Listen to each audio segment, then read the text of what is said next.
mavindaonze kwa masitwa ni wia wetu kwa kanisa. Mama, Your Excellency Stephen Kalonzo Musyoka, who is my boss,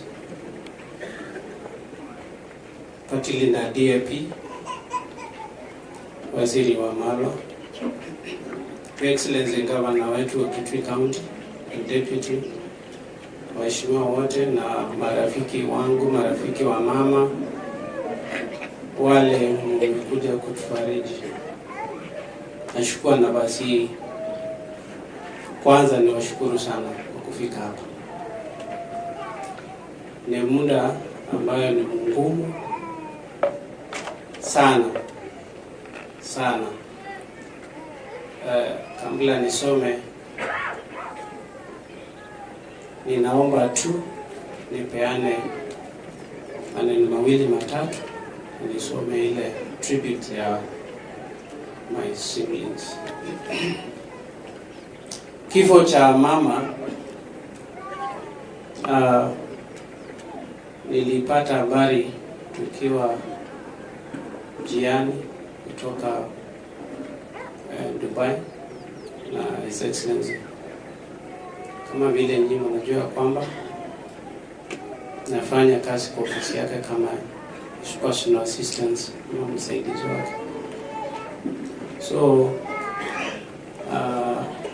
when we were flying back home, something tempted me, nikaweka internet kwa ndege. Na wenye unaweza weka alafu you can chat. Sasa nikiona pale, kaona my brother Paul amenitumia message kuniambia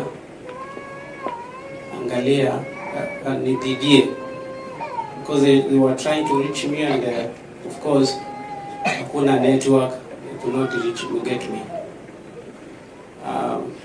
Sasa then kidogo akatuma tena, it's urgent. So I got disturbed. Do not call. I tried to buy ile wifi ya kulipiwa niweze kupiga simu na WhatsApp huko kwa ndege, lakini ikakataa. So nikamtumia message, actually I send message to my family, everybody, niambieni what is the issue.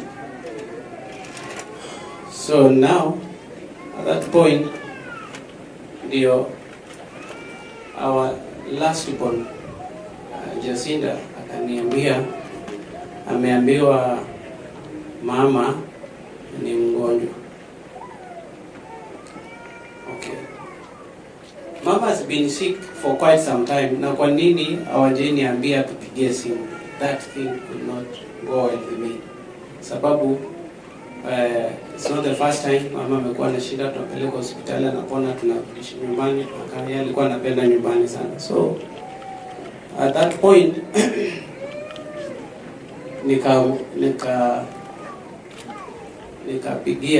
nikatuma message to my wife, kamwambia tell me the truth, what is happening. Na yeye pia akanichenga. Sasa karudi kwa my brother tena, kumuuliza nieleze ni nini. At that point akaniambia ati mama amecollapse. Lakini pale akaongezea statement ambayo nilijua baadaye sasa hiyo ilikuwa uongo. Sababu aliniambia amecollapse na anahudumiwa. As what Paul told me. So anahudumiwa akiwa wapi? Ndio aliniambia kwa ambulance anapelekwa Mwingi hospitali. To cut the story short, nilijua ya kwamba mama alikuwa ametoka shambani when I landed, kufika hapa ka collapse na kukuwa na watu kusaidia kwa haraka, lakini wafanyikazi na one of our family member akatokea akajaribu kusaidia, then my brother sasa akapiga mwingi, and for sure the mentor wa mwingi level 4 alipeana ambulance, and on record time before under 1 hour alikuwa amefika hapo akachukua mama very fast. I think mama alikuwa aende, sababu walifika na madaktari wakaenda wakijaribu, but hakufaulu. So that is what happened to our mom.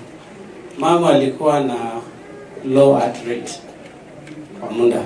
We were just trying to manage it. At some point I remember rafiki ya His Excellency anaitwa Dr. Chantry ashamutibu, akakuwa marafiki, akakuwa na advice kila wakati, ndizo mama anaendeleaje. But sasa I think hiyo ndio ilikuwa kikomo yake. Vile vile kwa ushuhuda ya who mom was, mama alikuwa ndio mwenzi wetu, sababu baba yetu alikuwa na bibi watano. The out of 5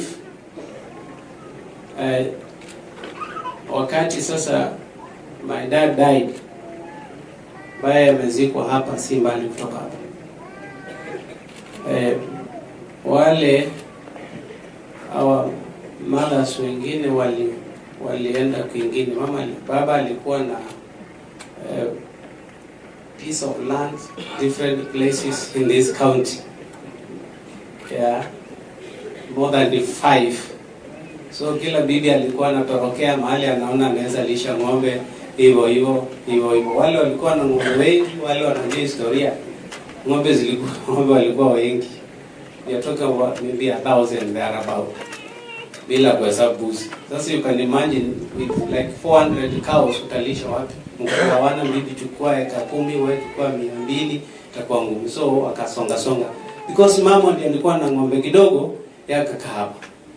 Lao pia nasikia walikuwa na mkataba na bwana yake, na kuomba wewe chunga mimi. Now alikuwa anatueleza akijuju, but now I understand the reason. Ukiangalia mahali tuko hapa straight, huko ndio kwa mama boma yake kwa hapa. Kuna fence kwa hapa. Hizi ndio tuliweka juzi, lakini tuliweka tukifence shamba. Fence hapa alikataa for the longest, iko kule mbele. Huko ndiko kuna kaburi ya mzee wake. So alikuwa anasema mtu yeyote asijenge pande hii. Sasa mimi nikapatiwa kule mwisho, the other 4 boys wako hapa katikati, naye akafunga hapa. Tulikuwa nafikiri anatufungia hapo mimi mwisho, mimi wa kwanza na yeye. Lakini alikuwa na protect bwana yake, sababu one time one of my brothers, mama alienda kwa hafla ya kanisa, akaenda sana, it almost a month wakisunguka.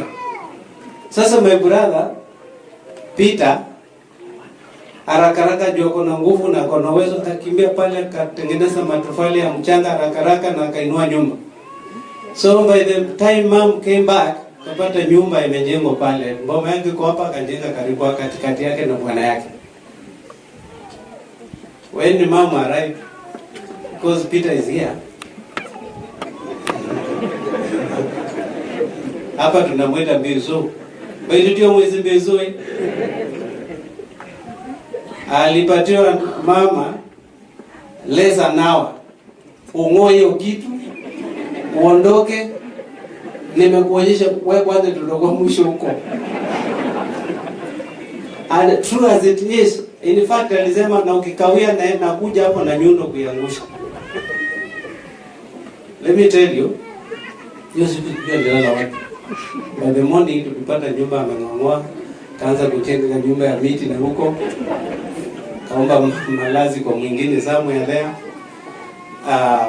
And that is now relationship ya mama na bwana yake. Ni kama kuna jambo walikuwa wamekubaliana.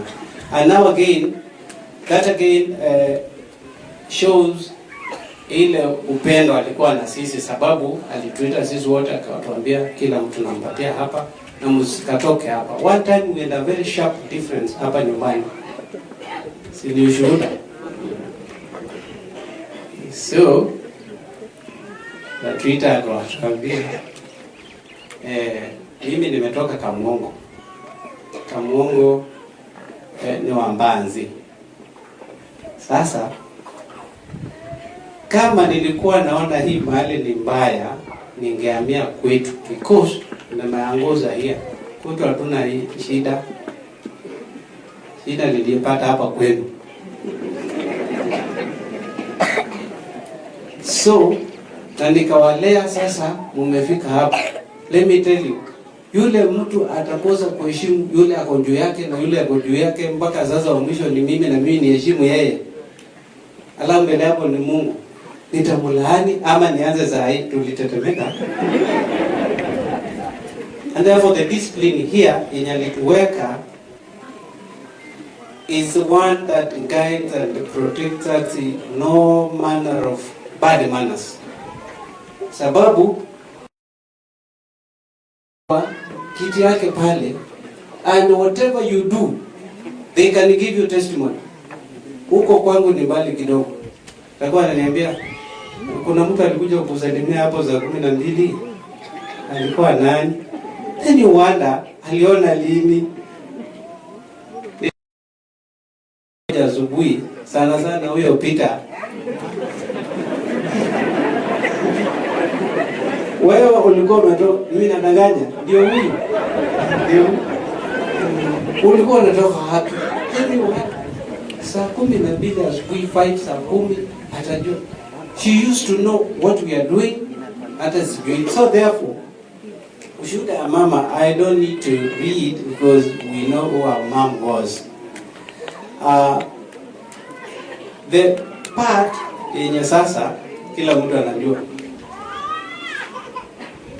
When I got job excellence, when you gave me a job, you educated me through the Kalonzo Musyoka Foundation. Kidogo kabla sijamaliza shule ukanipatia kazi, nikaanza kushika pesa. Halafu unajua kwa kijana halafu hapa mfuko iko kakitu. You can fly to Mombasa, wherever you can enjoy, you can marry 20 wives, and you know those kind of things, raha mingi. Mama alikuwa anakaa kwa nyumba ya matope. So nikasema because sasa niko na pesa mingi, ikanimanji hiyo pesa. Nataka kujengea nyumba mama yangu kaange hapo. Nikutoa kwa matope, weke mabati ndio nyasi. So siku moja kaona watu ndio wametumwa hapo. Nini mkuja kufanya nini? Tumeambiwa na Mutemi, alikuwa anajua Mutemi. Kuja tutengeneze matofali hapa, tukujengee nyumba. Ametumana kutoka Nairobi, tushapewa hata deposit. Tuko na pesa kufanya hiyo kazi. Kama ingia kwa nyumba because ni vijana wa area na wanajua akachukua bibi. Kawaambia sikize, nimewapatia muondoke hapa kwangu ama niwanyoroshe. Kila mtu alienda. So when I came home, akaniambia sikia mwanangu, wewe jenga nyumba yako kwanza. Wewe una mahali ya kulala. Kwa sababu nilikuwa kwa nyumba ndogo, one bed. So na ndio maana kwa ushuhuda unaona tunaandika kipata kazi alikuwa anasema kana kaa kwa thuguma amba kwiyaka. Tikwaka wambe kwiyaka. So we thought ni kujenga nyumba. Uongo. Unajenga nyumba unaambia mama sasa naweza kupatia kitu, anakuambia wewe hata una mbuzi. Umaskini nilipata hapa kwenu.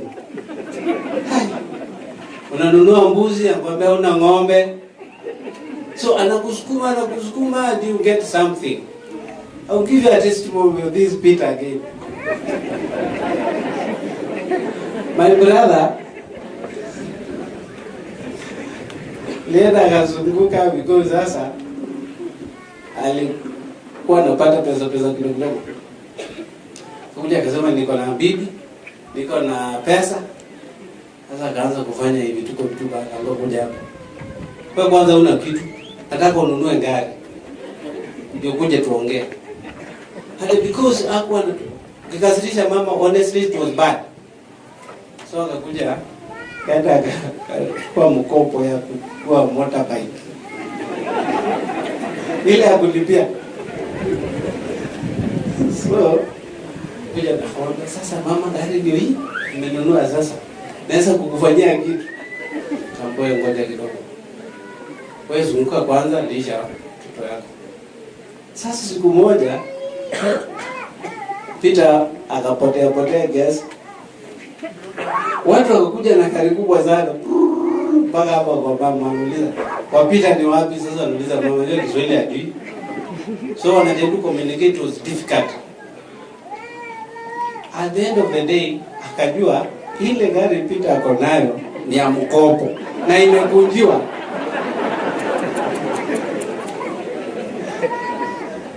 Now the good mom she was, akaingia hapo kwa nyumba akawapatia I think 30,000. Yeah, sasa nini and then Peter akangonjwa akanyanga hiyo. Peter, you told me you bought a vehicle. Oh yeah. It was rough. So that is mama. It was not about a house. Kana kakwa wa kukuma ambako ikata kuyaka. That was the message yenye tumebaki nayo sisi. And because now, Your Excellency and the other leaders, you came here to consult with us and present your sister to progress us, I want to stop by saying, just summarized what the tribute is all about, in a singular language that my siblings will appreciate and the community, because hawa wanamjua wenye wanamjua. Mama akienda before December tulikuwa na sikukuu hapa tukakula, we didn't know ataenda. Lakini kuna jambo alisema and I want to give that promise that I will fulfill here. Alikuwa ametuahidi next this year December 31st ndio tunafanyanga sikukuu sana. Alikuwa ametuahidi atatupatia mbuzi 2 kwa ukarimu wake. And since mama has gone, I want to promise my siblings and our children that hizo mbuzi 2 mimi nitatoa tukule kama familia kwa ajili ya mama yetu na ameenda. Asanteni. Na ikifika hapo, we loved you deeply, Mom, and we honor you by living the life you prepared us for. Rest in peace, our dear mother. Hiyo ndio tribute ya siblings. Ikishafika hapo, Your Excellency, because hiyo nimemaliza, I want to appreciate you in a very special way. All what you're seeing here is because of you. Kama mama alikuwa analala kwa nyumba ya matope, if it were not for your generosity that you indicated me, that you gave me job, na ukaona hiyo itoshi, ukanipatia kazi ambayo ni very sensitive, kuwa your personal assistant, and the longest, because after Kano hakuna mtu mwingine umekaa na yeye. I think only Kituo and Ebile, I'm that. Wale tumekaa na wewe kwa hiyo mboma. Baitu usitiwe ndoi. Your Excellency, as Mama goes to be the Lord, take our gratitude as a family, appreciation as a family and a community. Because hivi tunaona huku pale kuna maji na kunyongo mburi hapo na wengi wale members. Courtesy ya kile nilipata kwako. Hii akili niko nayo ni wewe, umekuwa mlezi. Tumelelewa na watoto wako. You've never shown any difference between me and the children. My brother is here, Kevin. Yue kebo. Na mwana ga na kwita mwana ga dinu ga betara. Mwana mudindi. Yu mudindi tio. Pass. Yetu atona kazi nyende. Thank you so much. Jioni nimekuona from my special friends. The others, Your Excellency, Governor. What you've not known, Your Excellency, apart from the attention of Mwingi Hospital to the issue ya mama, wakati this thing happened, tulifika kutoka Dubai nikakuja street hapa na ukaniambia wewe endo kashughulikie hiyo maneno. I remember the last communication ilikuwa kitu saa 5 usiku the same day. Where you know I lost my mom. There was something we had to do immediately and you were flying out after a few days. Ukaniambia wacha hiyo. I was trying to explain you this can also be combined with this. Njifanya mjanja ati niko strong. Ukaniambia my friend, wacha hiyo vitu wewe ndo kashughulikia mama. That love has resulted to something very special. Governor, as you were talking, siku moja tulimaliza na then I called the governor because I realized you are likely to come here. So I called the governor. Just one call, he picked immediately. Alafu akaniambia is on the way to know.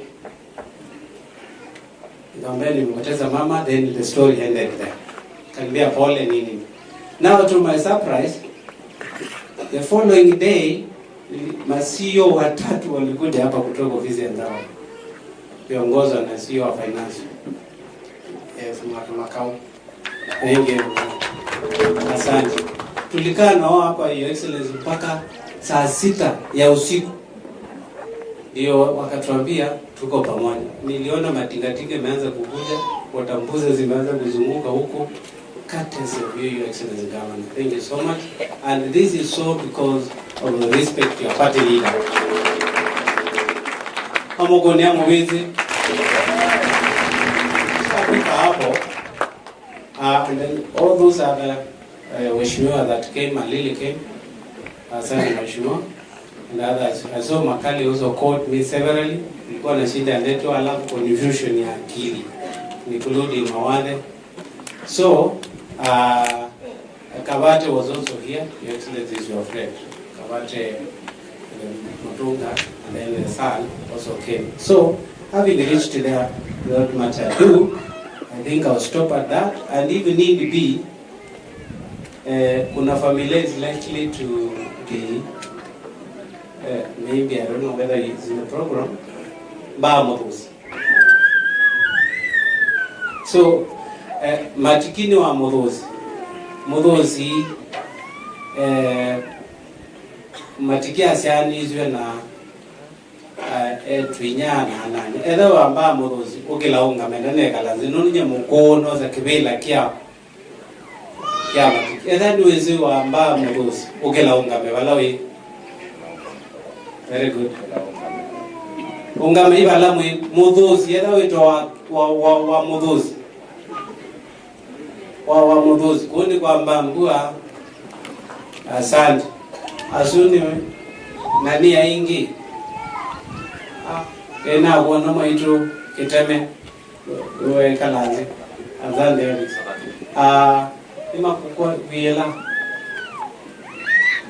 aya okay mwiyela nendatu tuyo drink yetu kemwe nundu ba Mudhozi niho mukondo wa matiki inyoonze ba Mudhozi uke mwiyela na muko na visa tumine chapters matikio wa Mudhozi, Mulandi wa Mudhozi, Nzungu wa Mudhozi, Kati wa Mudhozi, Siobata wa Mudhozi, Malundi wa Mudhozi. Edhe wezi wa Mudhozi wonze ukaiba because najua tuko wengi. Alama umete na kuhusu soma ngamba. Alama umete kora.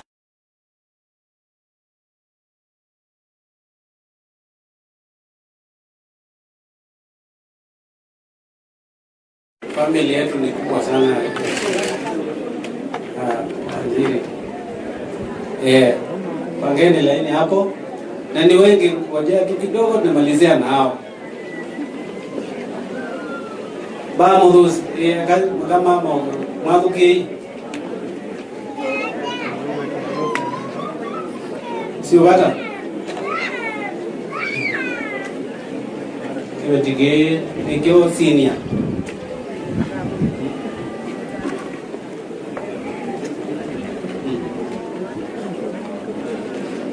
Pingwa mara 2 ama 3. Haya, shikeni hiyo. Haya, kazi ni haya kaleo. Mpate lile. Pangeni. Your Excellency, always in your lap at last and the purpose. Accuse.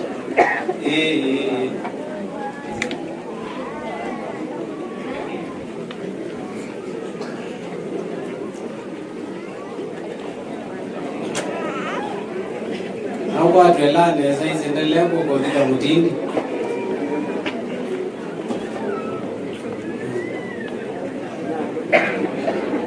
Modusi aswange bange line ni zetu yaingi.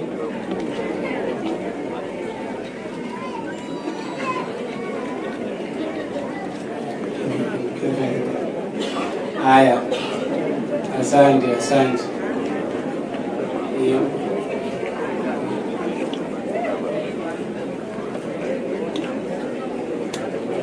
Ndio Maluni. Asante. Tweka lato kidogo.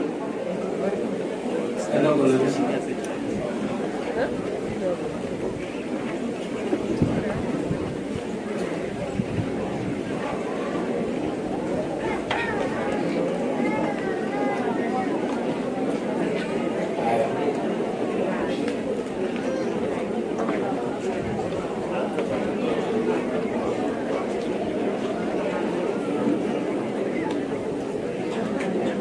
Aya, asante. Ile baya moza ina mwilele bo. Aya, tusio kitu ikalenzi. As I close, I want to appreciate Waziri wa Mali wa Kijana uwazi wangu sababu Eugene mimi nimeoa huko kwa Waluhya Kitale.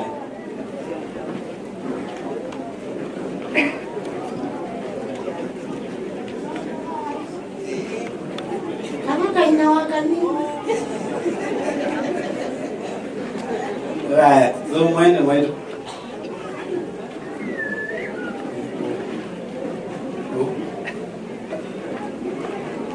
Asante. Na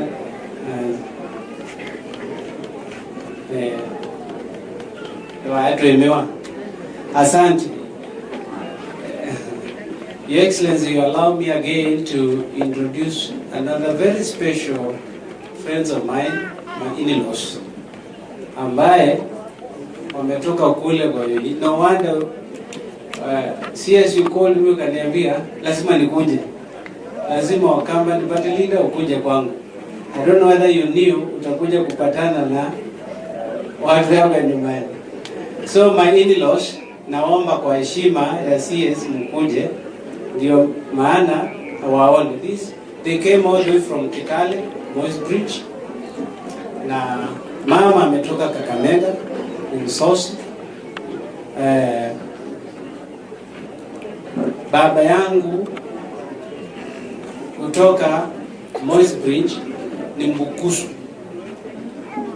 Sasa kwa hiyo naomba mfike hapa. Salimie Nikiketi. Huyo ndio mama Cecilia. The Manyonge family.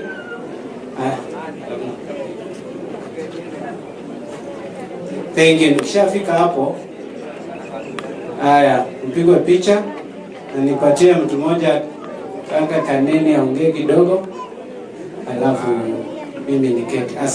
Asanteni sana na karibuni sana kwa Matiki.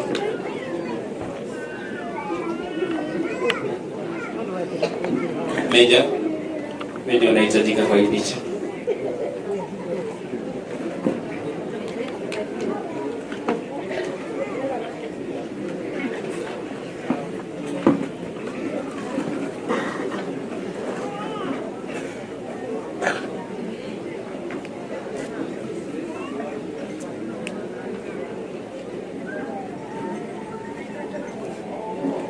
Baada ya hiyo picha, tafadhali mmoja wenyu atasema.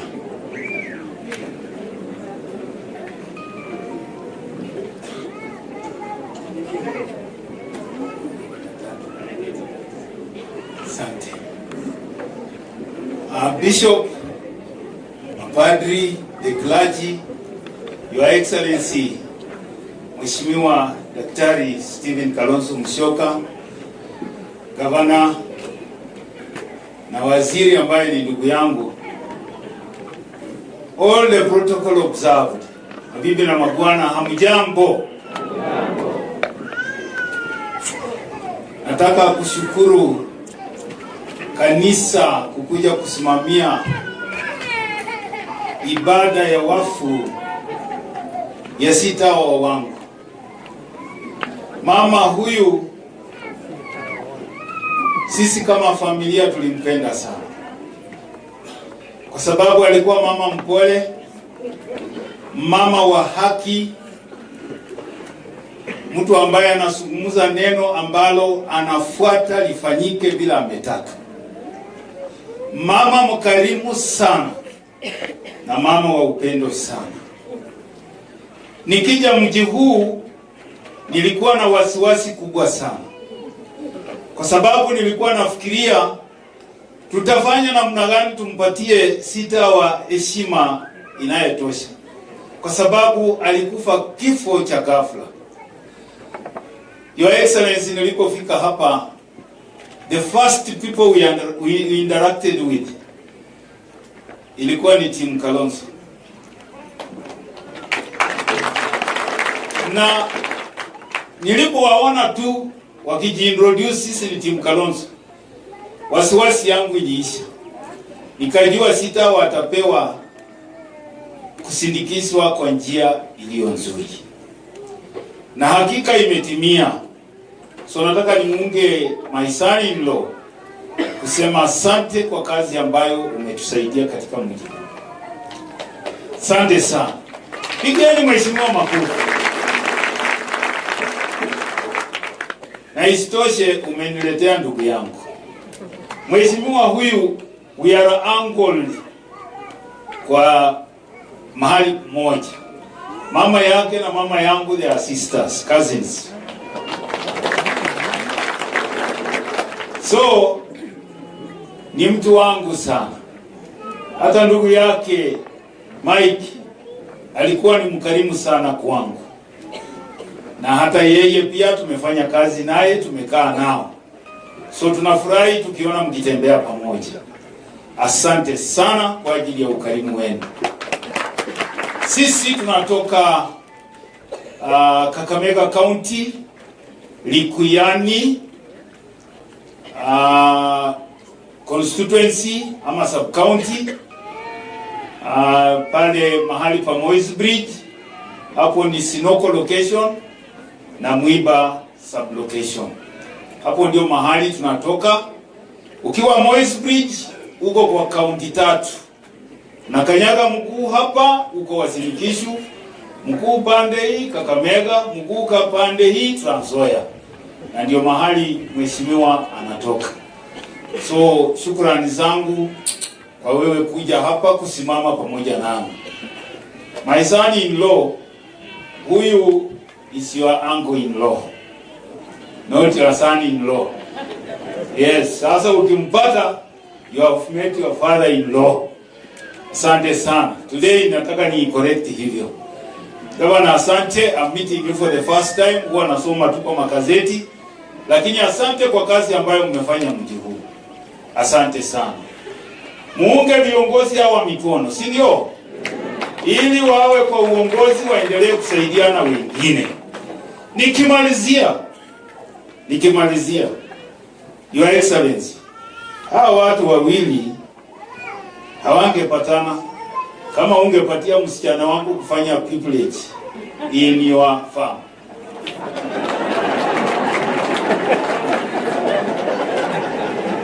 Are you seeing that? Sasa wewe ulijenga kitu kingine. So tena hiyo ni shukrani. Kwa sababu huyo hangefanya kwa your farm, definitely hawangepatana. Pengine angerudi kule. Na hii timu ambayo imetoka Western hawangejua pande hii. Lakini kwa ajili ya ukarimu huo, so you have really assisted me. Unajua, one time when you are Minister for Education, mimi ni mwalimu by profession, but retired principal. So mimi ni senior citizen, nakaa nyumbani tu. But that is the nearest nilikuwa nimekuja karibu nao. Lakini wakati huyu msichana alikuwa anaapishwa, I saw you, we were parents together. Na kidogo akaniambia amepata pupillage kwa your farm. Ndio akakuwa sasa lawyer kujisimamia. Na tena kidogo nikaona hawa watu wanakuja kwangu. Nikawaangalia, nikamwambia sijatosheka. Akaja akaniletea huyu mama. Na alipomleta huyu mama, nikaangalia huyo mama, na vile nimekuambia mambo yake ni mambo ya ukweli. Si mtu wa kuweka mambo hivi. Nikamwambia nimekubali. Na familia yangu wakaniuliza, na huko mbali tutakuwa tukienda namna gani? Nikamwambia we have means. Tutakuwa tukitembea huko. Na ndio sababu sasa wako hivi. So asante tena kwa kazi hiyo ambayo ulinifanyia. Mimi mwalimu tu, nani angenisaidia? Tunaona ni ngumu, lakini ulijisaidia sana. So thank you so much. Asante. Barikiwe. Asante sana mwalimu. Matiki tumejua ulitoa kwa shamba. May God bless you. Can I have daughters-in-law, please? Daughters-in-law. Daughters-in-love, in short. Tafadhali ukainyonde, kujeni nyote.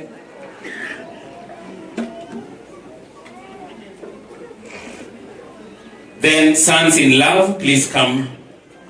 Mpate picha moja. Ni picha tu.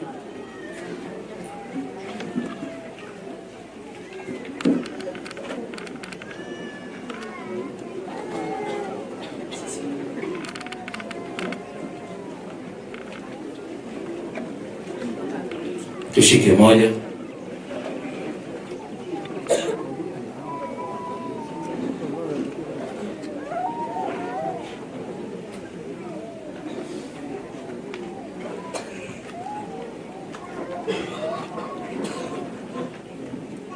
Asante.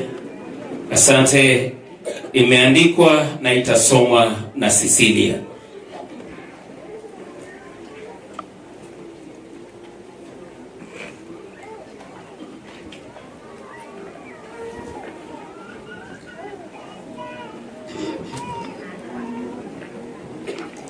Tribute to our mother-in-love.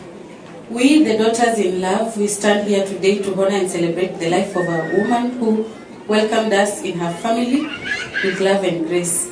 You are not only our mother-in-law, you became our true mother in every sense of the word. From the moment you joined this family, you embraced us with warmth, kindness, and understanding.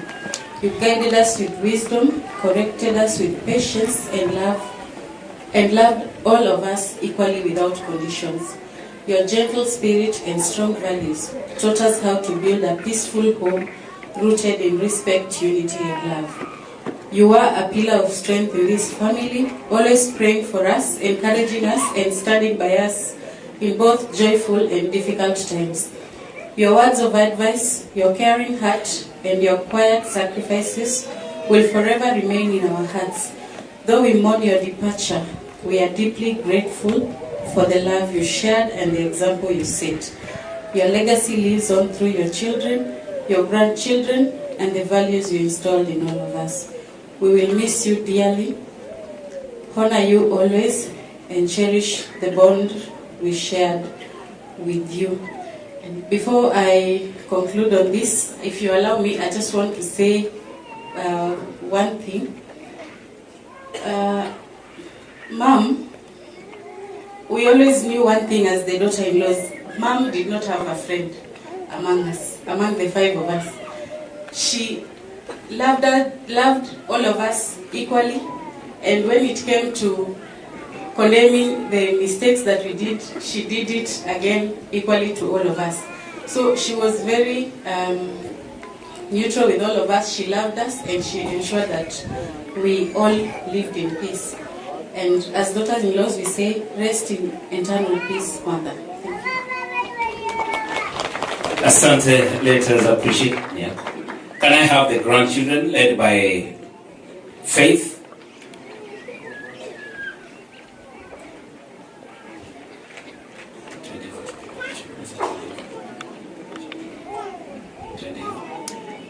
All the grandchildren.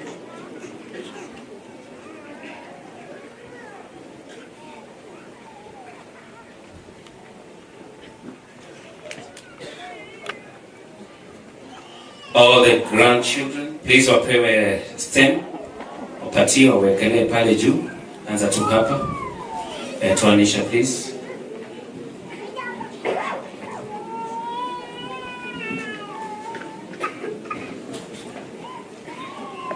Twamina esukuwema amina kusoma kusiwo nienda ulawe na mzee manzi kwa gome eyombanye nikanamwete bambe.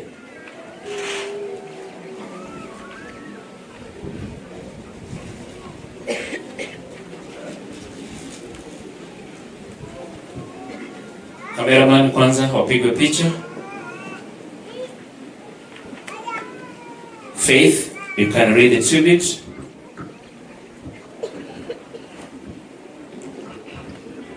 My name is Faith Mikali, and I'm going to read the tribute for the grandchildren. Today, we stand together as grandchildren with hearts full of love and gratitude to honor the life of our dear grandmother. You are more than just a grandmother to us. You could welcome us with open arms, warm smiles, and stories that made us love and learn. Your gentle words guided us. Your prayers covered us, and love gave us strength. In your presence we felt safe, valued, and deeply loved. You taught us the importance of kindness, respect, hard work, and faith. Through your actions we learned what it means to love selflessly and live with dignity. Your wisdom will remain with us as we grow and face life challenges. Though our hearts ache at your absence, we are comforted by the beautiful memories we shared. Your love will live in our hearts and in everything you taught us. We will miss you dearly, cherish you always, and carry your legacy forward with pride and love. Forever loved and never forgotten. Rest in peace, soul. Tuwapigie makofi mazuri tafadhali. Tuwekelee hapo juu. Asante sana. Na tumuongelee makofi yange maseo. Malika oude ngokolia brothers and sisters Mamwaito Dorcas matongwewe ni mzee manzi. Moke onde.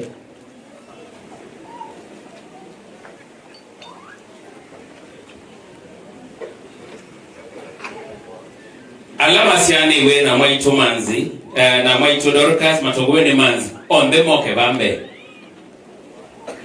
Tafadhali. Mtaimu maboko nabisa.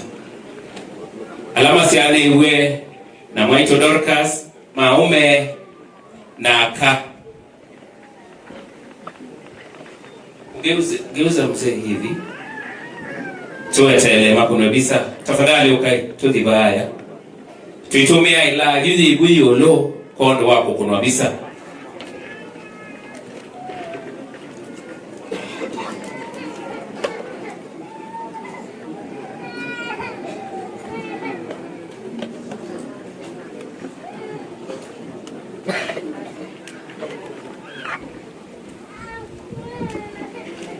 Kembale ukite ikalatange Mwaito. Tumpatie nafasi hapo. Tumonenge manya babu. Katonyi mpatie nafasi kwa heshima tu. Asante. Cameraman, kazi kwako. Tuonele moko maito pawe sandokone. Ukaoba.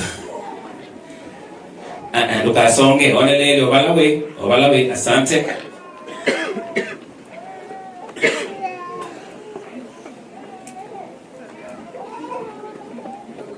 Na asante ikalainde tutie na umanzi wao na Josephat.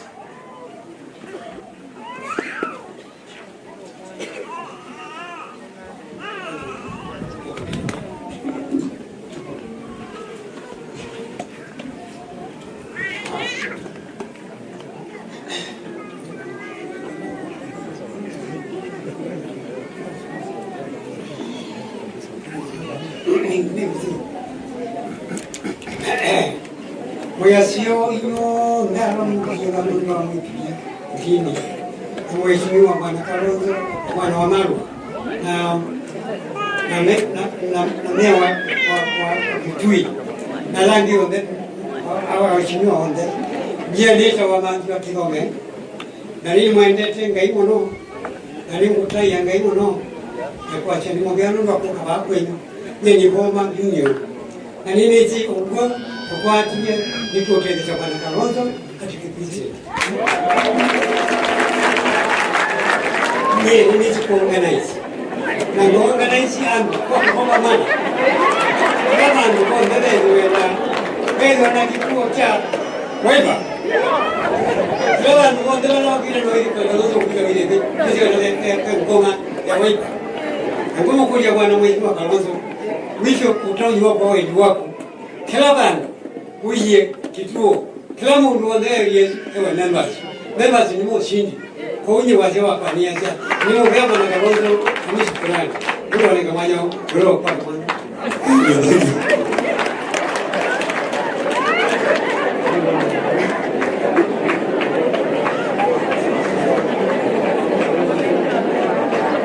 Bishop, naomba ruhusa ya kwako. Familia ilikuwa imeomba wimbo ambao umetengenezwa kwa ajili ya mama. Tusipoichezea hapa hatapata nafasi. Caxton. Na nitaomba tufupishe wimbo huo. Tafadhali. DJ hiyo ngoma kitambo Caxton abikebawa ile wimbo jina. Tamba family kwanza wakuje. Family yote kuja yani masista na brothers. DJ nipe ngoma tafadhali.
Tonze omasya mambo, watu ya tu kalema Mungu. watu ya twikale na wendo, watu ya twikale na wendo, mami mwani watu tese mama mutindi Lumuwa wendo umeumaliza vita umepigana lala salama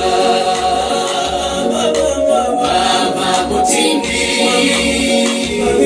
Lumuwa wendo umeumaliza vita umepigana lala salama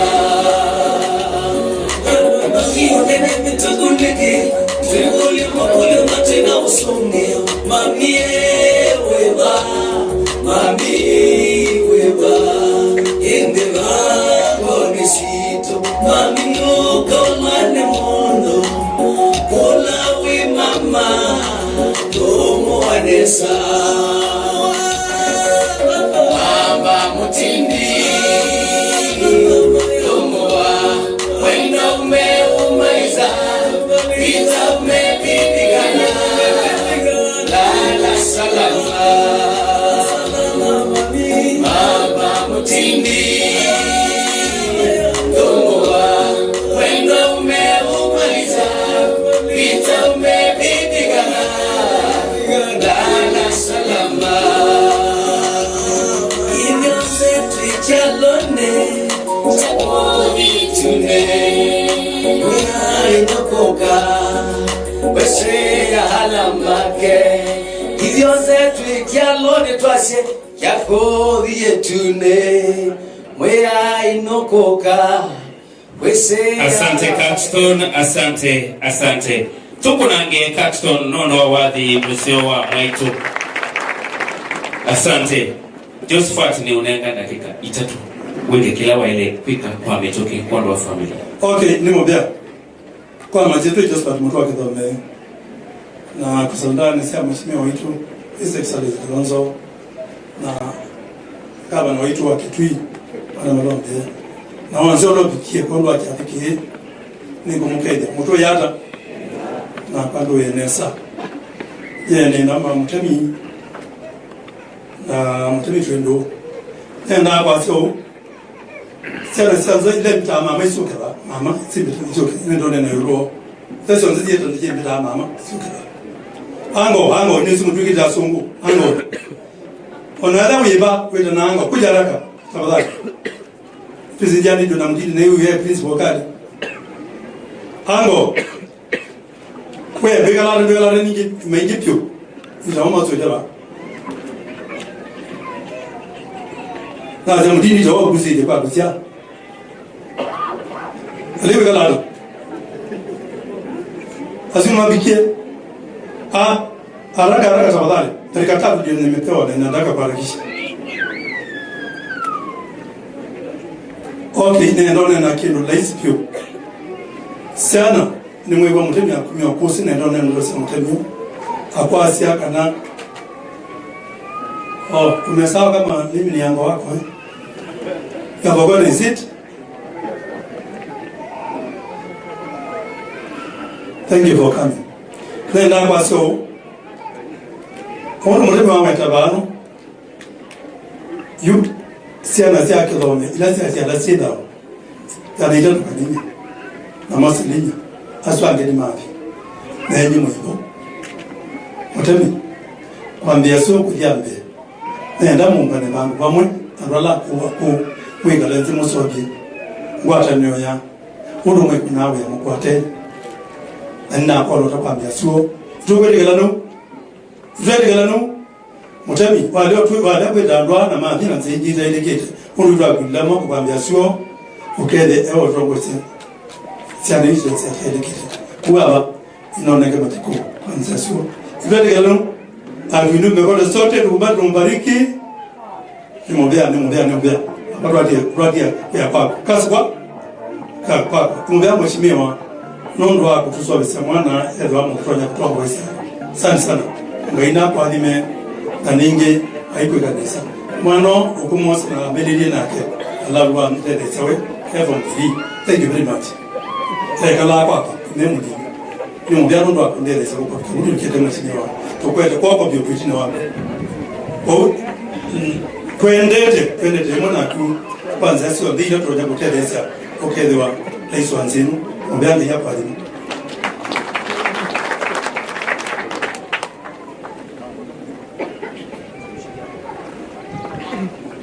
Asante. Deputy Governor, tafadhali njoo. Deputy Governor, please come.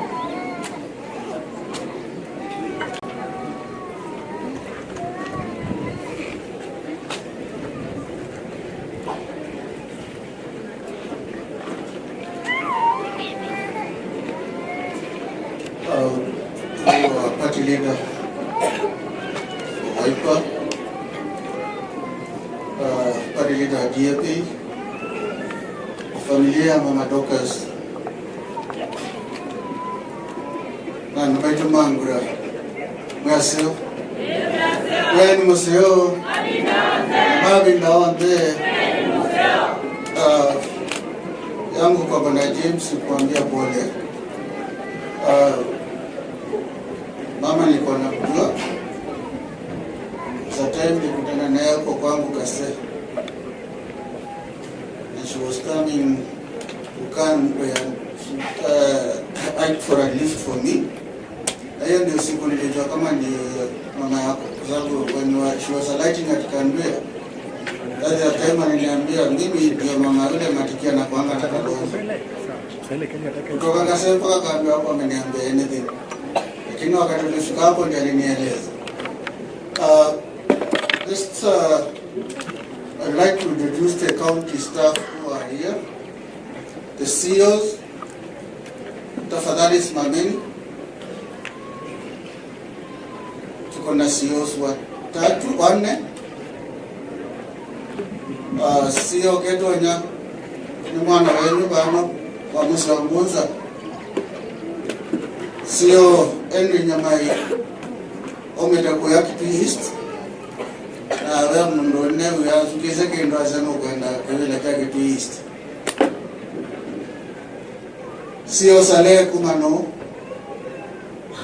and then CEO Makau Kuma Bingi Central. Waziri tafadhali simameni, I think ya only 3 ama 4. Dan waziri ni watatu. Wa kwanza ni waziri Tangawizi ama Peter Kilonzo, waziri wetu wa finance. Waziri Engineer Itiko Jametengeneza hiyo barabara, Engineer Roads. Alafu kuna Daktari Stephen Mbaya Kimwele. Tena Skiogo Mingi Central anataka kitu. Lakini hiyo ni ya 2027.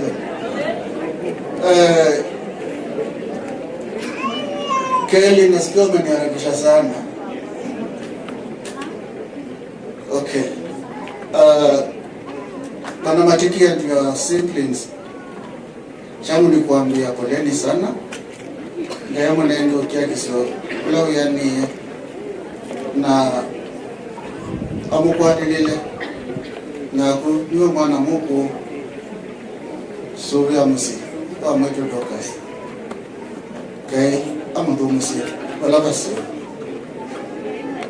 Kabinda kau wewe Kenya amelakete umundu sani nzelu. Amdia introduce governor yaweka na kumu invite lakini namba kwa introduce the county staff. Kwa no semanyo nite governor wetu akitui His Excellency Dr. Julius Makama. Okay, karibu Your Excellency. Kae chini.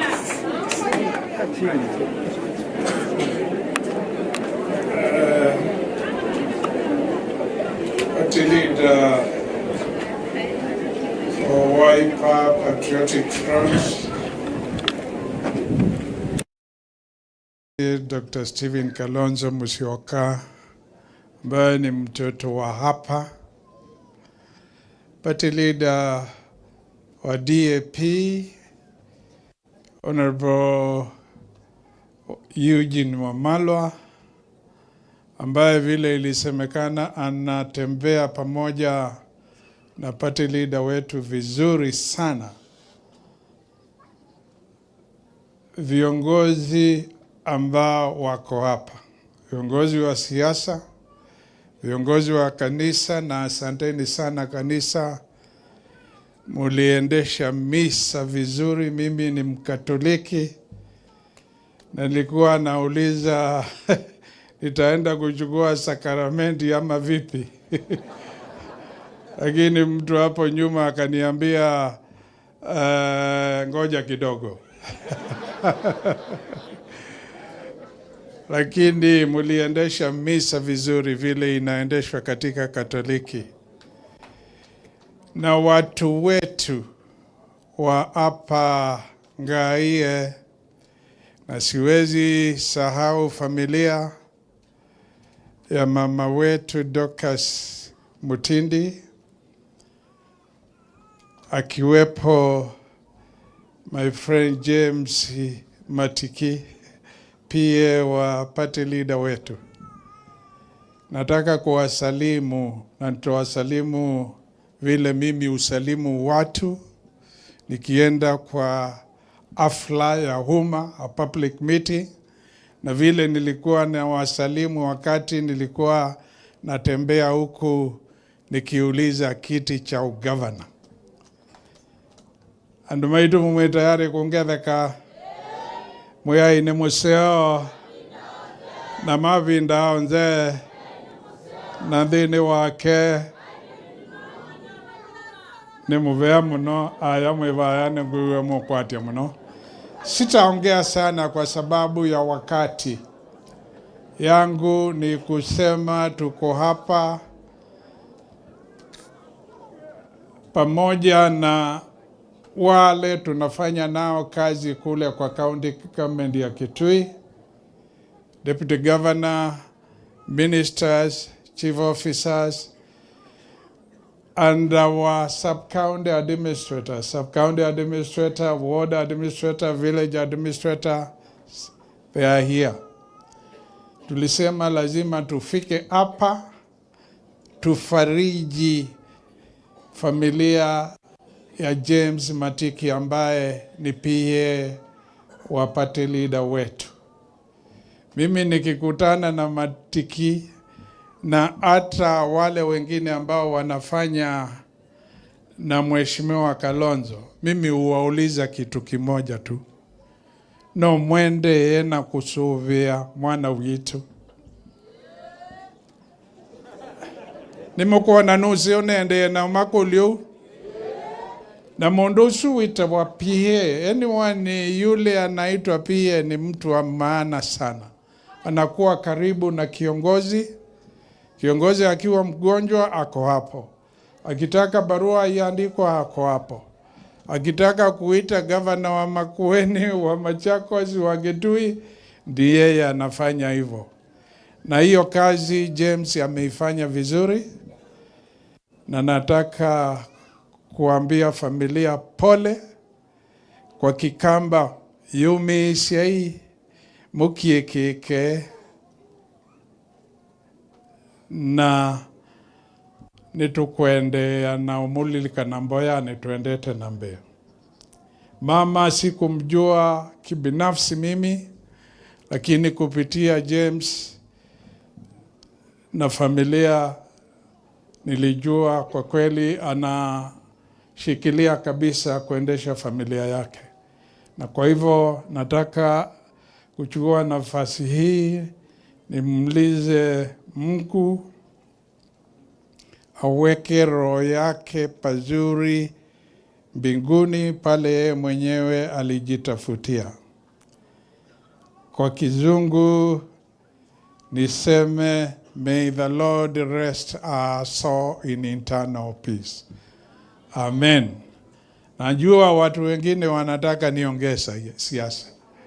Wakati hatuna kitu kimoja mnajua juu ya Malombe ni mtu wa msimamo. Hiyo it's well known by everybody, even competitors, even opponents, even wale wako kwa serikali wanajua niko na msimamo. Wakati rais alikuja hapa tulikuja kule Kamuongo, kukawa sawa mazungumzo na watu wa Kamuongo, na nyinyi wengine mlikuwa hapo, mlikuwa sawa. Tukaenda kwa siku, watu wengine wakataka kunilazimisha mimi niseme kitu ambacho sijasema, na nikakataa openly. Tukaenda Kitui South, watu wa Kitui South walikuwa sawa. Tukaenda Kitui East, huko pia sijui ni nani alikuwa amepanga, walikuwa pia wanataka lazimisha mimi. Na wale muliangalia runinga muliona nilisema hiyo siwezi. Ute ibindi ya guya mongo ete ilumu rwamba kwa asiu munene wanzi ongamite bu. Lakini ukiwa governor, jukumu yako number 1 ni kushikana na yoyote ambaye anaweza lete maendeleo hapa without compromising your principles. Mnasikia? Mimi niko hapo na matuku watu ya siai. Edukisie undu ando mekwasia. No undu mekwasia tuthi. Ti atongo imeta vania tuithi ata. Mkwewa. Ene nzini mome otroni anzia. Na andu ala nyendongo esiama Kitui. They are very clear. Mkwewa. They are very clear. Na twende tu.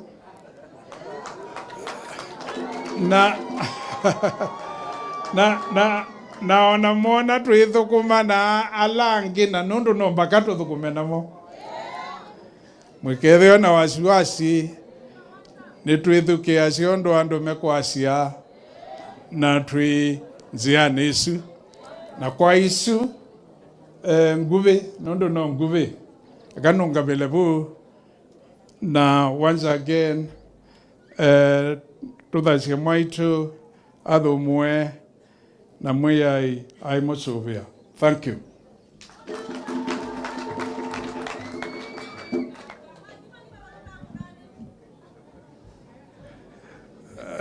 Ni na nengwe jukumu ingi ya kumuthocha awapate leader.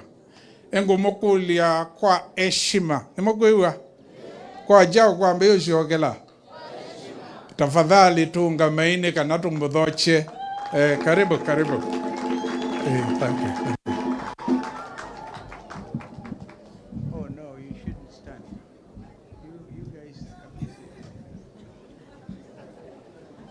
Tafadhali tuketi.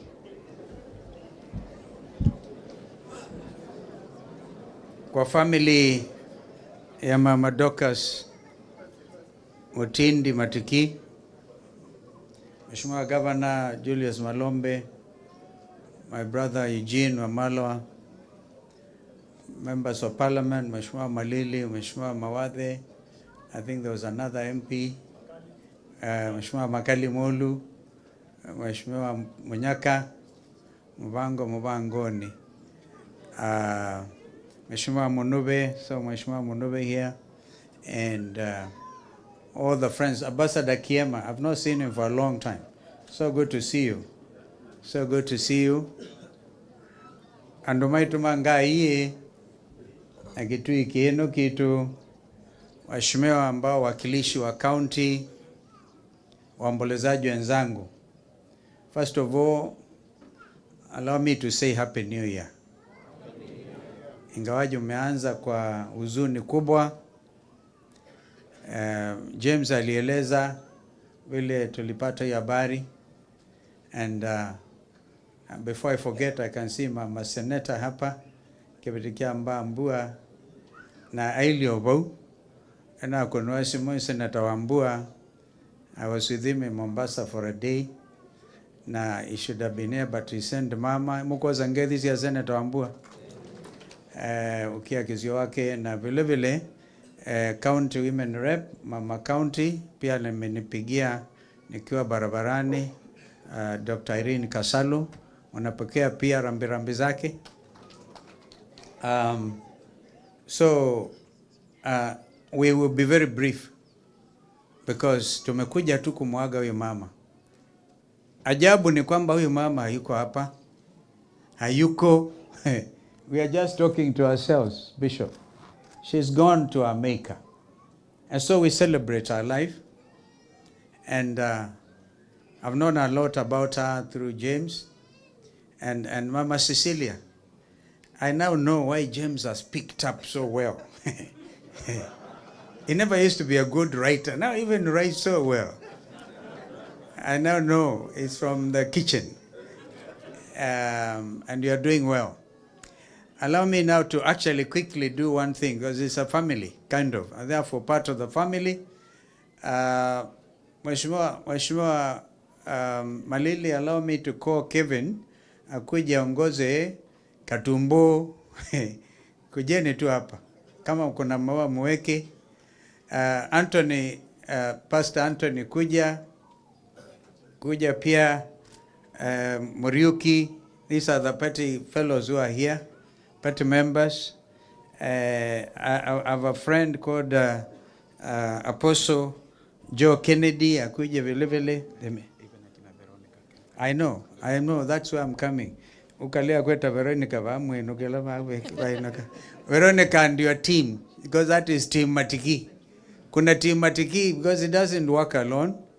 And I know they are here. Where's Veronica? Veronica, Tony, where are you guys? Kujeni haraka. Veronica ndio huyo. She works very closely na James. Where is your team? Pia kuna timu ingine nachanganya hiyo team Matiki na team Protocol. Kuja hapa msichana Mariam. Kujeni hata kina Mutemi, kujeni hapa. John, because you cannot leave Kevin, you just come. Where's Kevo? Unaweka. Maybe Kevo will say something, because I've had something ambao mlikuwa mnaongea na James na hakuniambia. Wekeni hiyo maua basi. Can I also do the same? Join them? Yeah, sawa.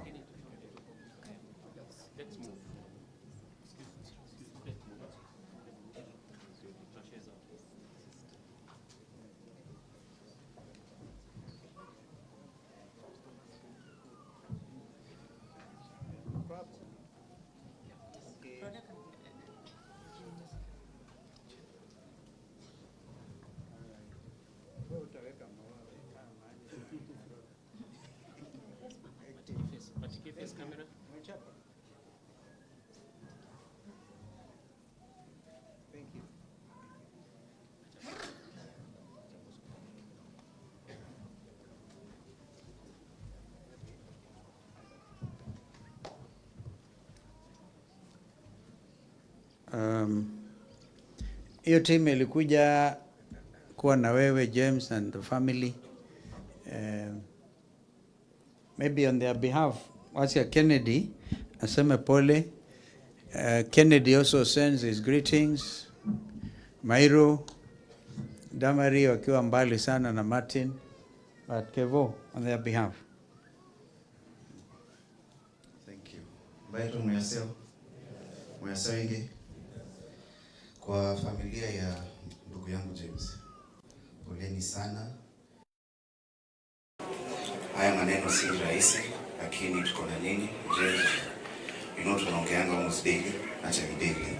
Actually, munduma tuamwasi akalonzo, sijui kwa nini msema Kevin Mwasi. Endelea. No, we're fine. Talipa fine. So, sikuja hapa peke yangu. We are also with another team, the Athiani family. Yeah, where's Athiani? I think that I'm here with Thomas, Lynette. Yeah, there's the Chief Officer Thomas, Lynette Mairura, Joy Mwende. Kujeni tupige picha tafadhali. You quickly come. Let's quickly do a presentation. Kujeni tu. Kama vile mzee amesema, Mheshimiwa Kennedy pia ametuma rambirambi zake. He was not feeling well, but he's with you in spirit.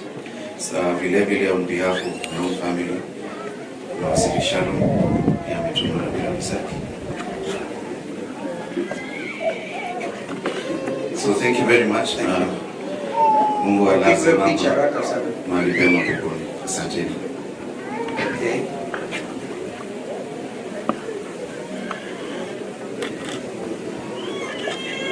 Thank you.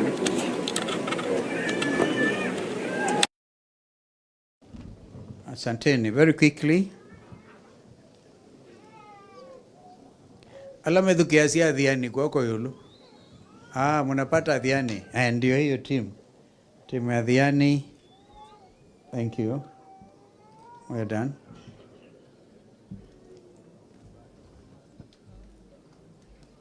Thank you so much. Now, James ameongea mambo personal hapa. And I believe it's okay. Alikuwa anaongea imtoke, sio? Aliongea imtoke, ikamtoka. Kasema mahali tulikuwa safari. Mara nyingi tunaenda safari hatusemi tuko wapi. Because we're in the category of freedom fighters. Fighting for freedom, real freedom for our country. So, he did not mention when he said tumelipia karo through Kalonzo Musyoka Foundation. Mwenye kuandika hizo checks ni Mama Boy. Boy ni Musyoka na Kevin na Mairu. Ndiye alikuwa anakulipa. In fact, before he became my PA, when I was the vice president, he was PA to Mama Boy. So that's how, and he was a wonderful young man. And so this is big and heavy for you and your siblings here. Very disciplined, a lot of people. Now I know there's a sergeant amongst you. Who is a sergeant? Yule? Yeah, he's a sergeant. It's a KDF. So, pole sana. Poleni, ngojeni mama alale, na Mungu awe naye, amewalea. Wama hiyo? Aleko kama hapa? Alekuja hapa? Enda kukutua kozi. Wadhiula mahinae. Na mwaito. Kalonzo bakube kwete kazi ukone. Tuibakube ka tuibakube yu. Tuibakube kwete kazi ukone. Alama kwazi tuibakube kwako yulu. Kwa hivyo tukiaga Mama Dorcas ambaye alikuwa choir master, part of choir ya Wamayu. And after that akaingia choir ya Bishop. Right? Abawe kinduka ndo wetabu ngunenga mwanya nezinu mizio kozi. Asante sana Mheshimiwa party leader. Alamu desini nisi alamu mienza zawa aflenu kana zawa ku utumia ungamite ba ai mbunge hapa, alikuwa waziri msaidizi hapa, alikuwa naibu wa speaker hapa, alikuwa waziri zaidi ya miaka 20. Kwa hivyo tumekaa naye kwa miaka 28 akiwa hapa. Ndio sababu ganza lazima unga mabakuwe na Wamayu ndio nena. Ndio sababu unaweza kuona watu wengi hapa, nyinyi nyote mlio mbele hapa, kutamka jina Kalonzo ni kama unajisikia, lakini hapa tunamuita mheshimiwa kwa sababu alikuwa mheshimiwa, na hata kuna wamama wanamuita mheshimiwa, wanamuita Kalonzo. Hawa wanaita mheshimiwa. Juzi tulikuwa na mheshimiwa Kalonzo na akaniambia nenda ita wale watu tulianza na wao mahali tukutani niongeleze hao watu. Kumbe una mafikira kali. Mmoja wao alikuwa ni Mama Dorcas. Dorcas huyu tulikuwa naye studio. Malizia hapo. Alikuwa ni mwimbaji, yani alikuwa nikiimba anajua kushikilia. Kushikilia. Kwasela. Na ukisikia ule wimbo ambao umeandikwa kwa theology ambao ulikuwa unasema Kalonzo bakube kwetekezi ukone kaze ikarowa musie matelwa maikelele wakukema zaona ndo matori mekwalwa nangala ando mopinda tianzini magitwa Kalonzo atumwae kukabindwa ki. Asante. Thank you. Thank you, Councillor Simu. Thank you, Mo. Thank you. Ameongea. No. Yeah, okay.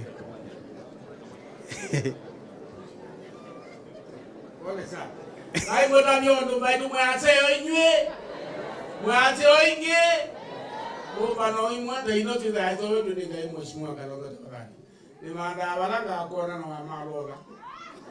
Nikwe akide kango eyu ila wade ya wa boyu tutu ya ngingo bala ila ito angata. Thank you. Wana mimi nataka kushukuru kwamba kwa kila siku ninakuonanga kwa TV yangu ukiwa unaandamana na yeye. I'm so pleased with you sir. Wewe ndio unakuja kuwa makamu kama nimekuwa kwa siasa miaka 35 nilikuwa kansela. Kalonzo alikuja nikiwa kansela huyu 1985 after kifo ya Mananda. Kwa hivyo nasema ya kwamba ele yangu kunileta akatuika leo. Nemo kwenda kuguma wao akatuika leo. Wa munugo wao Kalonzo ndo tumwende kweli. No tumwende baitu. Na ngiye mutege go kina maguru matulika jina walikuwa kalika yale ndio nguzi ati hapo tumwato. Leo kodi ai. Ele yangu ndo kile ninga ime akajibu na 1985 mpaka tuo. Uko na kana laka ziwe 1995. Yeah. Nika nini? Thank you. Wila wili uko na akiangala uko na Uhuru wa Kenyatta uko na Ruto na ni wako ye Kalonzo atidi uko ne ya Kalonzo nuke the water. Water. Thank you. Yeah. Wow. You know the comfort I have kwamba mama asikii hiyo yote. But even if she was hearing, she would have said the same. Kwa hivyo nikubali tu niseme mengine mawili because we are here. Function hii ya mama becomes a national event. Wakati ndio huu. Jamaa wakaja wakaanzisha ujenzi wa barabara Kamuongo, wakaenda Kitui, wakaanzisha nyingine where. Nataka niulize hapa Kamuongo because wanasema wataweka lami mpaka kwa nyumba yangu. Si ndio? Ukweli ni kwamba mimi niliona as a selfless leader. When I was vice president, PS Kamau was in charge of roads. Akasema, Vice President, I have money for 21 kilometers. Hii barabara nataka tuanzie Sekuru. Hapo Sekuru weke lami. Na kulia Kamau, hiyo ni kuniharibia sifa. Yaani watu watoke na vumbi kutoka Mwingi wakifika after Twemiwa wapate lami hapo. I told him no way. Ianze Mwingi kiteremka. Nekabika Sekuru lekabika. Na nebinda nebikie. Ebinda ayo nebikie ni ukanatiwo. And Governor, I'm told that you're even having a little project of your own. Muweke hiyo lami because the time for it is now. But what William Ruto has not said ni kwamba tulianza hii barabara kutoka Kibwezi, the same contractor Sinohandro ambaye nimemwona pale Mbondoni, same contractor in 2012, tukiwa na wakati huo wale viongozi wengine, na wakaja wakasimamisha after they took over from Raila and myself in 2013. In 2016 Uhuru akatuonea huruma akaanzisha Mutomo. That's how the road got to Kitui.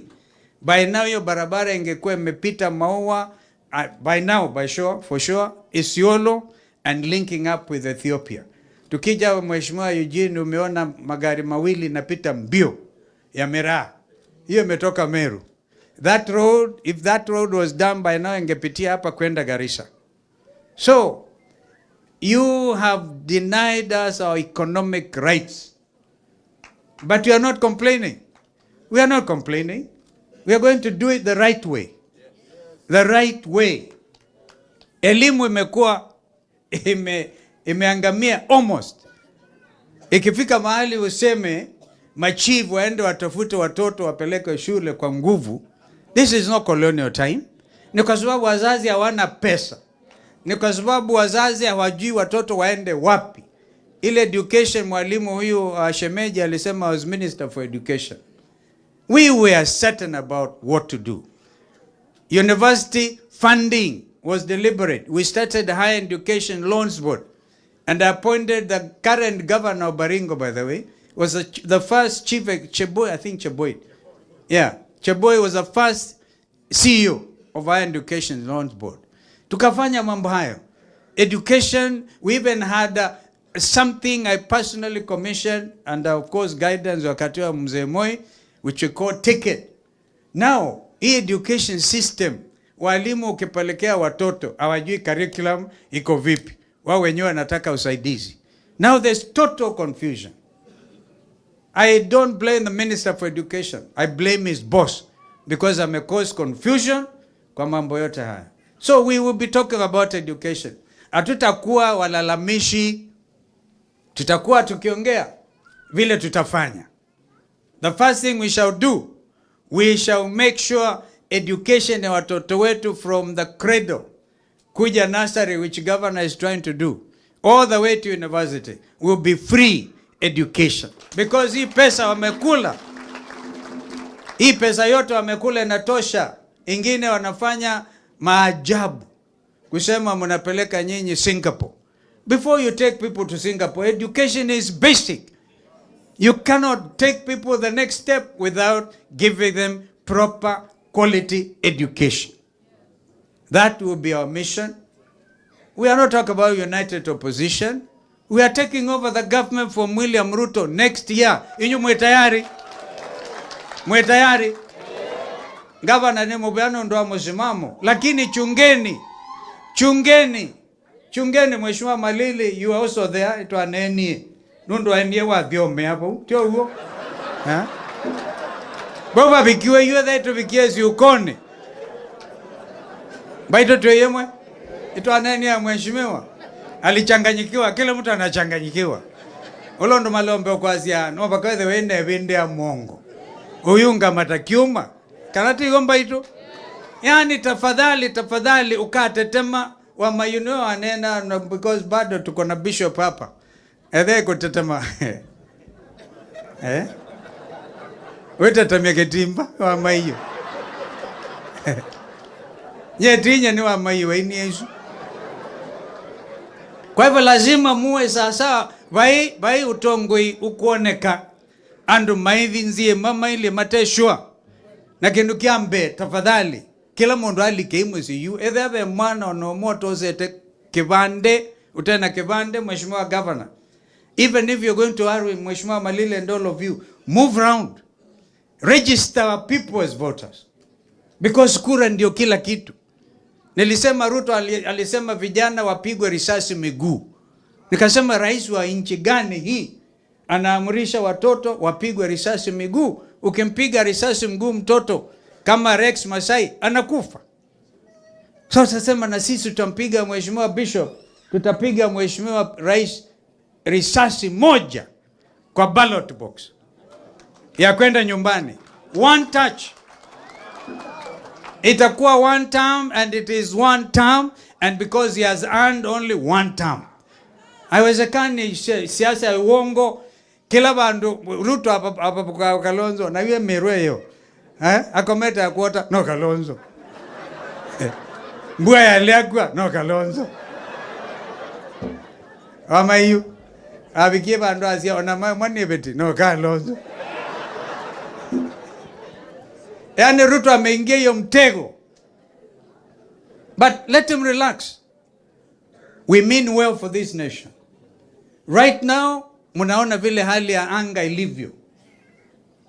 Ukame umeingia. Watu wetu wa Northeastern, tumekutana malori, Mheshimiwa Governor, Mheshimiwa Eugene, inabeba nyasi kupelekea Tangamia zisikufe, Mandera na kwingineko. Nampongeza Mheshimiwa Rigathi because ameongea ukweli kwamba badala ya devolution take root in the Northeast. Viongozi ambao wanachaguliwa kule wanakula pesa, wanaenda kuwekeza Nairobi na watu wanabaki hata bila mashule. We will be going to Northeast, to Mandera, to Garissa, to Wajir, tuwapelekea angalau tuambie tuko pamoja nao. Because they are part of this country. Nobody should be left behind. Kwa upande education, healthcare of course is a mess. Sha, she, sha, something. Tulikuwa tunikisema sha, she, sho, shu, shu. Hii kitu haifanyi. We had a working model which needed just simple marekebisho. Kwa hivyo watu wetu, kwanza tuko nyumbani. Mimi nitaenda safari. Na hii safari naomba tu mniombe. Tuibakube yukweteka ile siukoni. Lakini tukweteka siukoni ndikwenda nizizie tinda ne wandamwe mabobwani akili. Na kebela iki udhini. Mwe ukiona inywe? Alama kiene koko yolo. Na nondo mwenda nyekine kwe kata. Alama tayari kudhawe nyeki koko yolo. So you have to be vigilant. Uchaguzi unaokuja Jumatano tutaenda kwa IEBC. Tumewapa notice. Wakili Ndengwa Njiru, just come here, we finish with you. Wakili Ndengwa Njiru has written to IEBC on several things. The right to information is a constitutional right. Tutaenda sisi zote as united opposition. Tukaulizane, tuangaliane the new IEBC. Tuwaulize, do you want to go down the history of this nation as a commission guided by infamy, by that thieving mentality? The country has come a long way. They do not accept it. Therefore, Wakili has written the right of information. We want mtu anaitwa Maria, what's her name? The CEO, Marjan, atoke mapema. He cannot be the CEO for IBC for the next election. We also saying Smartmatic, they have been quoted upande wa Venezuela na kwingineko, messing up the whole nation as what happened in 2022. And we are going to reinvent. Tumesema pia, we must have also politics of tolerance. Kura zia Kalonzo sume kwanza luo kwa kila mundu. Momoni yuki. Kwa hivyo nasema wacheni kuchokoza mtoto wa Raila anaitwa Winnie Odinga. Sinamna hiyo? Wawache kumchokoza. She has a right to speak her mind. She has a right. Every Kenyan has the right. But William Ruto has realized, he thought that Luo Nyanza was going to go his way. I want to assure him, ODM will follow the majority where Kenyans want to do William Ruto one term. Sinamna hiyo? Wakili, just 1 second. Just only 1 second. Umetoka mbali sana. Thank you. Na mondo mo kere nyaga uno niwe mula mwazabyo kere nyaga. Andoi tulinda mukeria murega. Murega lingi. Hi cousins. Hi cousins. Leo ninaona Your Excellency, hii ni nyumba ya cousins. Ninaona watu wa kutoka huko Ingo, watu wa kutoka Kirinyaga na hao wengine wote wako hapa. Pale sisi pande ya Kirinyaga na pande ya Mount Kenya region, Mount Kenya North. Na hii mnajua ni Mount Kenya? Mount Kenya? Sasa sisi wote tumesema lazima tulete uongozi hapa katika hii boma ya Wakamba. Na sisi tunasema sisi tuko na deni ya His Excellency Kalonzo Musyoka. 2007 alisimama na sisi. Wakati kiongozi wetu Rigathi Gachagua alikuwa anaimpichiwa pale parliament, alisimama na sisi. Waito, tulipe deni tusilipe deni? Na mimi ninajua watu ambao His Excellency anazungumzia kutoka pande ya Nyanza. Amesimama na wao miaka 10 na ngapi? Hiyo ni deni, sio deni? Wakati kula deni ni kufanya nini? Nikisema ya mwisho vile His Excellency amesema kuhusu huyu jamaa anaitwa Kasongo. Nimesikia anasema ati His Excellency Kalonzo Musyoka hakuna kitu amefanya. Yaani hivi ni kama kukompea kifo na usingizi. Sasa badala ya aseme ukompea maneno ya ni nani mfisadi na ni nani sio mfisadi. Wewe ukipoa Mheshimiwa Kalonzo Musyoka hapa na uepoe Mkasongo, uambiwe uchague mfisadi, utachagua nani? Ukipatiwa Kalonzo Musyoka hapa na upatiwe Kasongo, uambiwe ni nani ameua watoto, utapea nani? Ukiulizwa ni nani ameharibu uchumi, upewe Kalonzo Musyoka na upatiwe Kalonzo na upatiwe Kasongo, utachagua nani? Miaka 40. Miaka ngapi? His Excellency Kalonzo Musyoka has lived a clean life. Wacha Kasongo atuambie yake amefanya nini. miaka yake ambayo ameishi katika uongozi wa hii nchi, amefanya wizi, ameua watu, amepora nchi. You cannot compare His Excellency Kalonzo Musyoka with Kasongo. Ya mwisho, it's okay. Anapotuma hao chief, atume hao chief. Chief anatumwa kwa nyumba yako, aambie ongea maneno ya shule, anakuja na kiboko. Hatutaki kiboko, tunataka school fees. Na tunataka school fees na uniform. Chief akikuja unamuuliza iko wapi school fees na iko wapi uniform. Harambe! Anta. Harambe! Aende asiende. Asante wakili. Sasa tumesema yale tumesema, hayo mengine ndugu Eugene atawazungumzia. We want to thank you for finding the time. Ingo na huku ni mbali sana. You have even found your cousins here. One inclusive nation. We are very grateful. So tumkaribishe ndugu Eugene Wamalwa na yeye atoe rambirambi zake. After that I hand over the microphone to Mheshimiwa Malili, our member of parliament, so that he can also bring his colleagues on board. Thank you.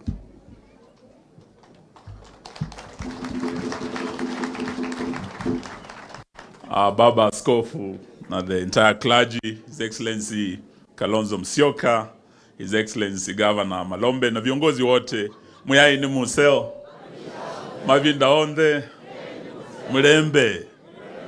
Mnajua hiyo pia? Asante sana. Kwanza nilete rambirambi zangu kwa rafiki yangu James Matiki na familia yote ya mzee Matiki kumpoteza mama Dorcas. Mama sikumjua vizuri sana, lakini nimejua kijana wake huyu Matiki. James nimemjua kama msaidizi wa His Excellency Stephen Kalonzo Musyoka. Na mimi najua ya kwamba wanasema mtoto umleavyo ndivyo akuavyo.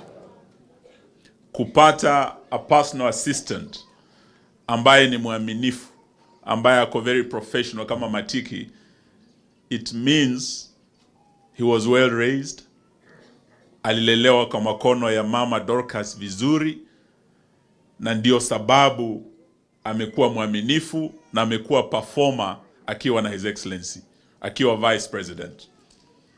Nimesikia mkimuita ya kwamba yeye ni PA tu wa Mheshimiwa Kalonzo. Na mimi nimekuwa namjua hivyo, na sababu ya urafiki wangu na Mheshimiwa Kalonzo tumekuwa marafiki wa karibu naye pia. Sababu pale Kalonzo wako, Matiki yako hapo. Iwe Kenya, iwe Amerika, iwe Europe tukitembea, Matiki na Kalonzo ni kiguu na njia. Na huo urafiki hadi leo sikujua, ilikuwa tu ni upendo wa urafiki. Sikujua huyu jamaa pia is my son-in-law. Sasa nimeona ndugu yangu Manyonge hapa. Mimi nashangaa anafanya nini hapa. Kumbe huyu Matiki aliba msichana wetu kutoka huko kwetu. Na leo ndio nimegundua kumbe ni wapi alimpata. Kumbe alikuwa kwa ofisi ya my friend, akiwa akifanya pupillage yake huko na training ya kuwa wakili. Na huyu Matiki took advantage of his office. In fact, Your Excellency, I must say this is abuse of office. Sababu alinyemelea msichana wetu na akanyakua, akamleta all this way. Lakini ni furaha kubwa sana kuona sasa, kando na urafiki sasa, najua sasa James is my son-in-law. Sababu Manyonge huyu ni ndugu yangu. Sisi huko kwetu hatuna mambo ya ukazini. Sisi ni mandugu. Sasa Matiki, ukiongea na mimi kutoka leo unipe heshima kidogo. Because now I'm not just your friend, I'm also your father-in-law. But I say pole to you, my son-in-law, my friend, for losing your mother. Mama ndio mpendwa wa wapendwa wote. Kuna ile sabuni wakifanya advertisement inaitwa Geisha, wanasema Geisha lasts longer and longer like a mother's love, because a mother's love never ends, however old you are. So kumpoteza ni uchungu mkubwa, and we're here to condole with you na kusema pole. Lakini vile vile tunataka tuambie watu wa area hii ya kwamba mama ameenda, lakini mtulindie huyu kijana James. Kule mbele tunaenda, mumchunge vizuri sababu atawachunga. Na nishukuru uongozi wa Ukambani sababu wameshika huyu Kalonzo sawa sawa kabisa. Starting with the 3 governors wa Ukambani. Mimi nimekuwa naongea na rafiki yangu Governor Malombe hapa. Anasema kuna watu walikuja kulaunch miradi hapa ati wakajaribu kuforce yeye aseme 2 term. Akakataa hiyo maneno. Makofi kwa Malombe huyo. Sababu yeye ni 1. Nimekuwa na Junior wa Makueni ni 1. Governor wa Vinya Machakos ni 1. Senator Wambua Kitui ni 1. Senator Mahanzo wa Makueni ni 1. Senator Kavindu Machakos ni 1. Na hawa waheshimiwa wabunge wa Wiper. I must thank all of you for standing firmly behind His Excellency Kalonzo Musyoka. Na mimi ndio sababu nasema mchunge huyu mtoto wa Mama Dorcas, sababu hata kuwa tu PA, mkishika Kalonzo sawa sawa, huenda akawa the chief of staff of the 6th president of the Republic of Kenya. Sasa watu wakitoka pande hii ya Kyuso, wakisikia wako kwa gate, ni simu tu na wasema hiyo gate ifunguliwe mara. Sasa mshike sawa sawa, tuko pamoja. Sitaki niseme mengi, lakini niseme ya kwamba watu wa Ukambani, mama anaenda, alianza siasa na Kalonzo. Nimeona hapa waheshimiwa councillors ambao walikuwa na mheshimiwa Kalonzo miaka ya 1988. Wametembea safari na huyu Kalonzo over 30 years, almost 40 years. Nataka niwahakishie, nikihakishia mama akiondoka, ya kwamba sisi katika United Opposition tumeamua tunaenda kushikana hadi tumtoe William Ruto. Jana tumekuwa na mkutano wa all of the principals na tumesema we will stay united to the end until Kasongo asonge arudi Sugoi. La pili, tumekubaliana ya kwamba tunaenda kuungana na tutoe mmoja wetu a joint presidential candidate mwaka ujao. Kasongo akuwe 1, ama nyinyi mnataka aende 2 term? Muko mnaumia kama Wakenya wengine? Christmas hii familia nyingi hawakuwa na Christmas. Iko njaa Kenya. Kweli si kweli? Ama huku Ukambani mko sawa? Leo tunapoongea over 800,000 watoto wa Kenya hawajui wataenda shuleni vipi. Sasa huyu Kasongo anasema ati sisi upinzani hatuna plan, ati hatuna akili. Lakini imeonekana wazi the mess in the education sector, the crisis in the education sector hivi sasa, inaonekana ya kwamba whatever plan William Ruto had is not working. Kama over 800,000 children wanaweza kuwa wako nyumbani hawajaingia kwa shule, na anatuma machifu. Wewe chief akikuja kwako umelala njaa, hauna pesa, atakulazimisha achukue mtoto? Tumesema vile wenzangu wamesema hapa, kama unatuma machifu kwa maboma wachukue watoto, basi watume na school fees, ndio? Watume na uniforms, ndio?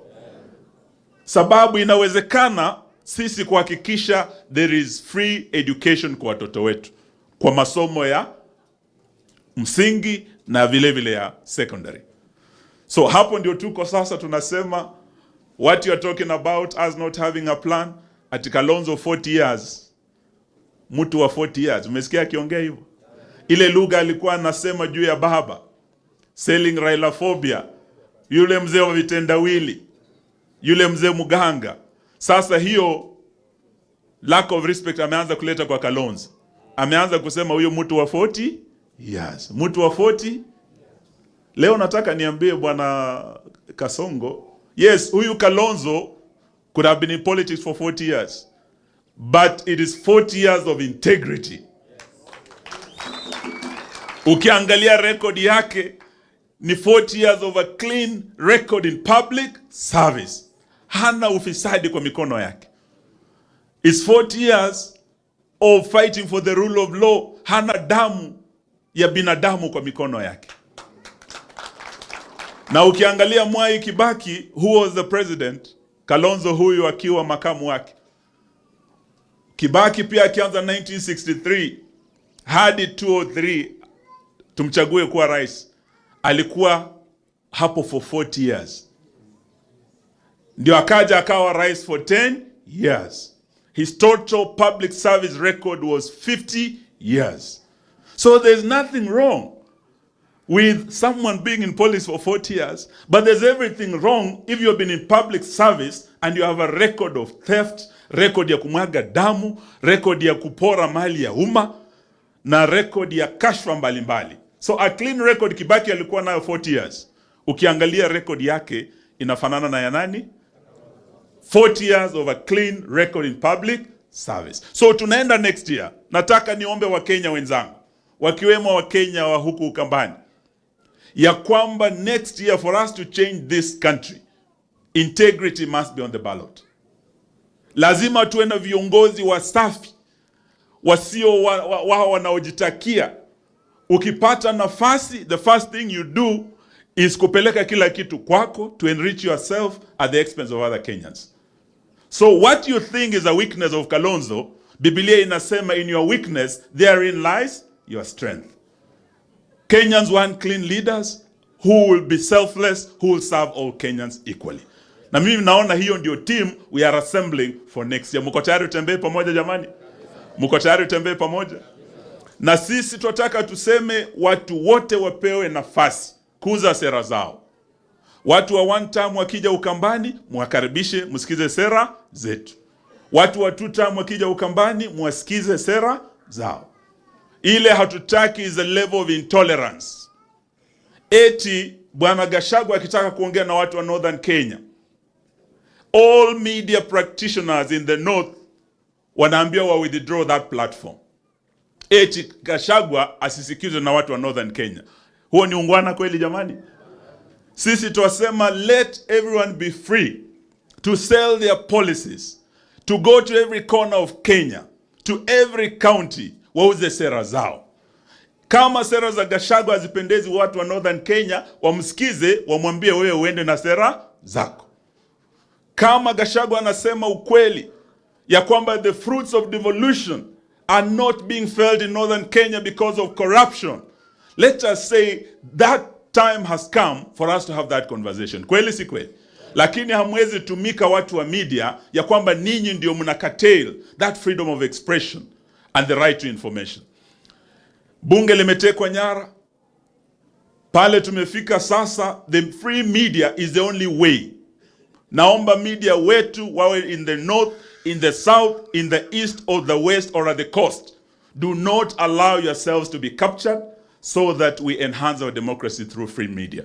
So hilo ndio jambo nataka niwaachie hapo, niseme tuko pamoja. Niambie watu wangu ambao wametoka kule Western ya kwamba ile safari ambayo Muliro walitembea na Wamalwa, wakatembea na Kibaki na huyu Kalonzo na Ngilu, mnakumbuka tuo tu. Nataka mama akienda kule, sisi walio tunapenda kutuma salamu kabisa. Mtanipa ruhusa nitume mama? Mama Dorcas, ukifika huko, salimia ndugu yangu Wamalwa kijana. Mwambie tulikuwa hapa na ndugu yangu Manyongi. Na msalimu pia Mwai Kibaki. Msalimu Masinde Muliro na wale wote walienda mbele. Waambie ile safari mlianza wewe na Kalonzo 40 years ago, ya kwamba ile safari tulitembea na Kibaki na Wamalwa 2002 na huyu Kalonzo tukaunda serikali. Hiyo safari tumeanza na tunakamilisha 2027. Kasongo aende nyumbani 1, aende 1. Asante, Mungu awabariki. Asante Mheshimiwa Malili.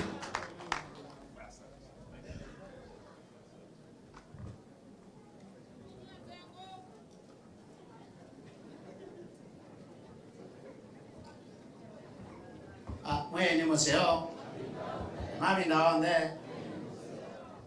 ene si masane mind ye bishop ne se ange kwa mbetu kia pressure na nondo anene maitini manena nenda hapo nenge ambunge kana ile makedania la tunaoke bamusi kwa matiki tunapata ni na chairman wa family kana omonde treka kuna siasa ndo la tunanenge mwanya manene siasa no his excellency Mheshimiwa Kalonzo na Eugene na governor kwa kitu mingine ndio qualify unena siasa indi na sia James na family ninaye ba na munenge policy hapa kwa kitu mingine kwa isiokea la ndio kwa sema kimwe your excellency ive ala twebangete ku support nene yandu kana twike olondo amanyoma Yesu mekie Yesu ethi yandu motema koyo na mea ekeikotea makoyo bati yei na matia kotea makoyo na meanga mutukidi ate imani nye mwene tamundu nene bangete kanana nene yo wanzolo kwa shino ku support Kalonzo bila nkosumbi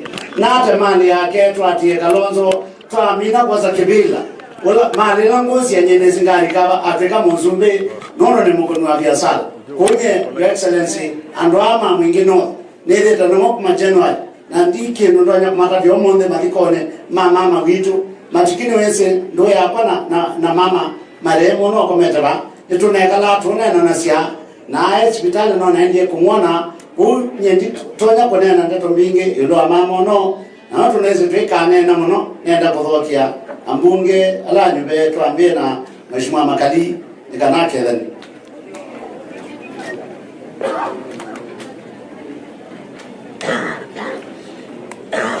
kwa familia ya mama mwenda zake Dorcas, wale wengine ambao ni wa nyumbani, bishop wetu siku ya leo na kiongozi yetu Mheshimiwa Kalonzo Musyoka ambao na wale wengine tulio mahali hapa, yangu yatakuwa machache sana. Kwanza ni kupeana rambirambi zangu, kusema pole kwa familia. Matiki is a very good friend of mine, tulianza naye siku za zamani kule. And when we got this news, we said lazima tufike hapa tu pamoja na wewe. Kwa hiyo tutaendelea kuwaombea kama familia ili Mungu aweze kuwaongoza hata wakati mama amelala. Kwa upande wa siasa neno moja tu. You know, Your Excellency, I've been following politics for the last 2 weeks. And what I've realized is that President Ruto cannot talk without mentioning your name. Wherever he goes, he must mention your name.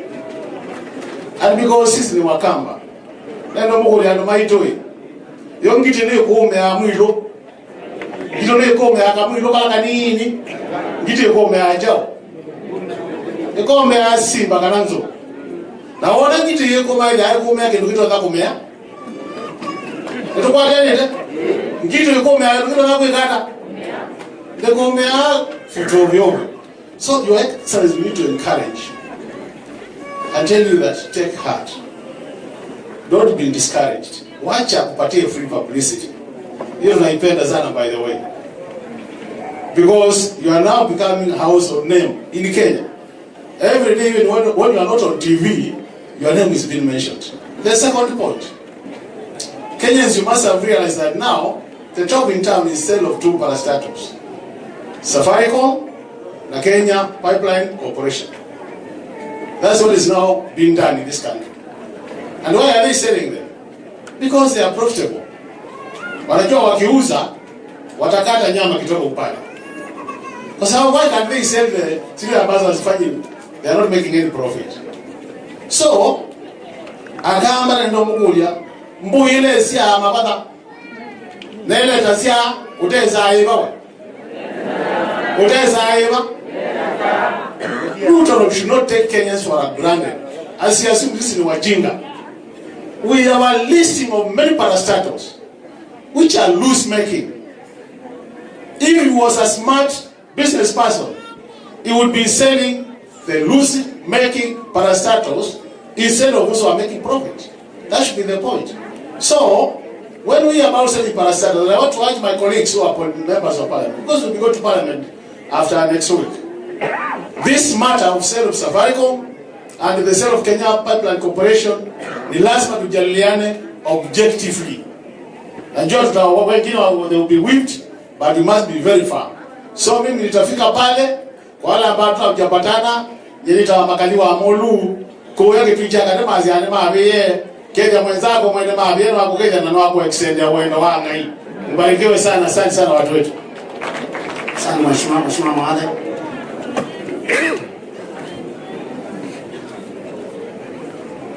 Mheshimiwa Mwadhe akimaliza, Madam Senator tafadhali jiandae. Asante. Ngaini museo na mabinda onde kwa familia ya TikTok. Nimwita TikTok na akiambita kindu kingi cha mukuru kiweta hicho. So poleni sana kutiwa ni kindu kito muno kwa iwe imwe akiakisie ugegisio we mwana pio.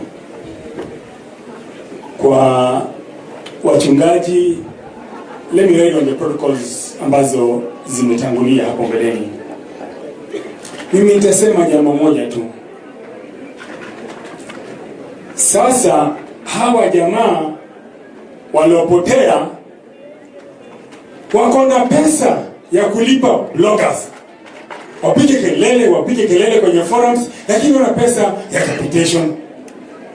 Haijawahi siku yoyote Kenya watoto kusumbuka walivyosumbuka mwaka huu. Mpaka ilibidi aite machifu na maaskari waende wakachukue watoto. Tafadhali tunaomba lipa capitation ya shule ndio watoto wetu waweze kusoma. Lipa capitation ya shule ndio watoto wetu waweze kusoma. Na sisi kama serikali inayokuja ambayo itaungwa na United Opposition, imesemekana hapa na tunasema serikali, masomo yetu yatakuwa free ndio watoto wetu waache kusoma, waache kusumbuka. Sisi tunashukuru Mheshimiwa Kalonzo na principals wale wengine. Jana mlipenda picha mzuri sana kuoneshana ya kwamba sisi tumeshikana. Sababu huyu jamaa kila akikucha, kwa kila akiamka sijui Kalonzo, kila akiamka Kalonzo, kila kicha Kalonzo. Wewe waacha kuzuzuliwa na Kalonzo, anakuja kupeleka nyumbani 2027. Sisi kama foot soldiers wako tuko tayari kuandamana na wewe na hakuna mtu ambaye atatutishia. Wakenya wote 79-78 wanasema ni one term. Wewe au jamaa unawapatia chakula sijui 25,000 shillings, unapenda 25,000 shillings ya nyota. Hao vijana wakitoka pale nje, wakifika nje jioni wako kwenye babasi warudi nyumbani wanaimba one term. Na ndiye ndio wampatia 25,000. Tutakula pesa hizo na alafu bado tutasema one term. Asanteni sana, Mungu awabariki. Madam, just a minute. Asante. Kuisila kwa His Excellency Dr. Stephen Kalonzo Musyoka, our Governor Dr. Malombe, atongo yonde alameba na utongo iwa kanisa nae ni yonde, istroya kwa ni Mary Wakio, na ni wako represent Senator Enoch Kiowambua, Senator Waitu, Kitui County, ulaye safari ni ya Kiwia. Nicho kitumi utana vikabano, ndona ayivika ilovi late. Nundumie nukonenga ne policy yake kwa nduma nga iye na mosi wa matiki na nyumba yonde bamwe na nyanya na atui osa policy yake na mujibu amwe akia kisi ibindani yeyomo. May her soul rest in peace. Thank you. Thank you. Najua kuna viongozi wengi na muda umeenda, so nimeulizwa nimuulize Mheshimiwa Munyaka na Mheshimiwa Kiema mkuja tu dakika moja. Hakuna kuongea maneno hapa, ni kusalimiana na kusema pole. Mkuje wote tafadhali. Hata mmoja ako hapa, former member of parliament Mwingi North. I think those are leaders who have been elected in the past, so they qualify to say something. Mwene museo mabina ome weyonola wewa Munyaka wa Masako kuuma beta wa mubango deda bomunenga ngekisi akuma Masako ndo masiosa deda komoda byakana Masako igene tona nzie kana twikwenda ngwe ndo mwese mombone no kebela yikendie na wiper Yeni na kwa angala kwa ya Ruto lakini ile noni ni mwani. Na ni kingei na ni mukengani. Na mutia naso kababe Stephen Kalonzo Musyoka. Na niwe mwamu ngiona Mheshimiwa Kemba Kilonzo na Charles Kilonzo ndi ya Okamba yuni anzi ya kwetu ngiania. Ikenda tukenda tuliche Dr. Stephen Kalonzo Musyoka Kibelani. Nenda kuweta nye kumandasi yawa jao na mundu uyugungu taruto. Vida india na ngani tamana kase kuko nde kwenda internet. Habi internet. Vida india tuteta vida nyambo jamhuri ndei imagine a national holiday. Aina ngane speech national Asia kanale wa JKIA kwenda Westlands. Nukwe kata nweke walami. Nuneke walami. Modozi obongo na nyo obongo. Kila kingi kitu nyendi wa wangu nani kwa siya Kalonzo itonde nde akili. Kalonzo akili kana nde akili. Akili. Nendo mudabi akana Kalonzo was deputy of President Kibaki. Ilapo kwa free education. Tuwa kwa tabu lelo wa kumadika kwenda mwingi Gine Garissa. Lelo zuwa kiwende Kalonzo ena Kibaki. Dika highway ya kiwende chao ni Kalonzo. Vision 2030. Wana mpesa sasa wende bidaya nyao ya Kalonzo. Economy ya enzio, wana boda, wana maruti, kila kitu chonde. Baito tutungie anuma Kenya mwana wa kwendea na mbele. Na kwiki ya deputy wa Kibaki atuke musude wa Kenya. Thank you very much. Your Excellency Stephen Kalonzo Musyoka. Nyingine mambo mengi makunena. Ateo kuanzia huu ni wakati wa mapambano. Unlike Mbaitu wako, jizika reze mnyaka Mbaitu lumu ya obetako. Ndiye vile na hapa na Ruto bana.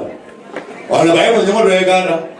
Tuwa natika kwa tania na. Nyenunga mire tina waku na ni tayari kukita mbele tina omwanyo lawe na ngegonde wakati wa kibila kiwa adu. Na tukona kamwana kane kamunyanya wana yoka mwinawa. Ile mazo mana dada. Kwada kitu inabana kwada kuuni niziba ingo wawe mbele na anyway. Kila tunakwenda hivi tukwenda Mbaitu huwa kwilo la Ruto. Ruto wako kuma Kalonzo mweziko kwekata ngaba na noazi lakini anwange ono hapo mweziko mwakola mete mtete mako na ngambe na maezi na kuna ngambe aneniata. No bya Mbaitu tuweno sio.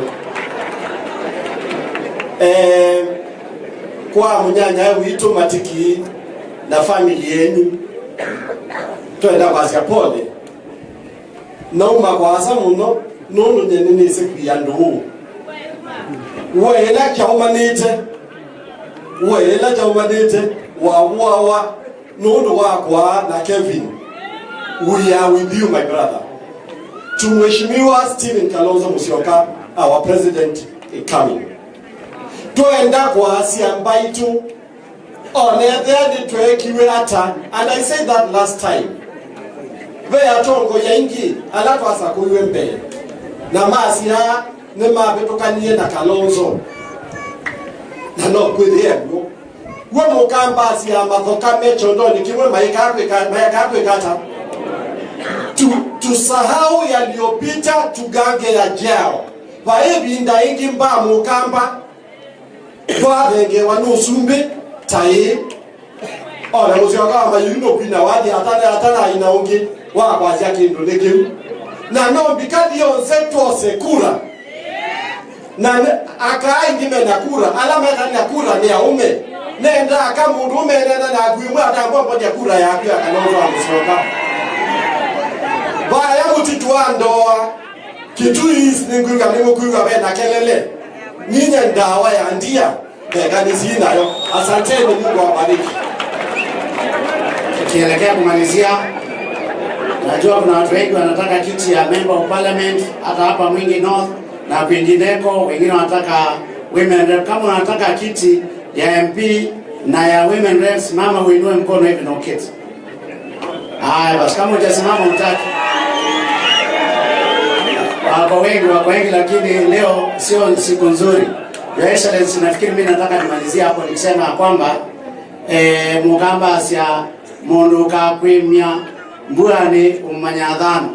Ile safari tumetembea na wewe kwenda Bondo, kwenda Magarini, kwenda Machakos kwenda Embu, kwenda kila mahali, that is an indicator that you have an able member of parliament mwenye atakusupport mpaka mwisho. Najua ma MCA wako sijui sasa Katonyi itakuwa namna gani because time imeisha. Katonyi ndiye area MCA, hebu simama na all the MCAs please, all the MCAs irrespective of your county assembly, all of you kujeni hapa mbele tafadhali kwa haraka, irrespective of your county assembly, tuende pale tupigwe picha. Nitaomba Matiki uingie kwa hiyo picha, alafu Katonyi kwa niaba yao utasema. Dakika ni 2.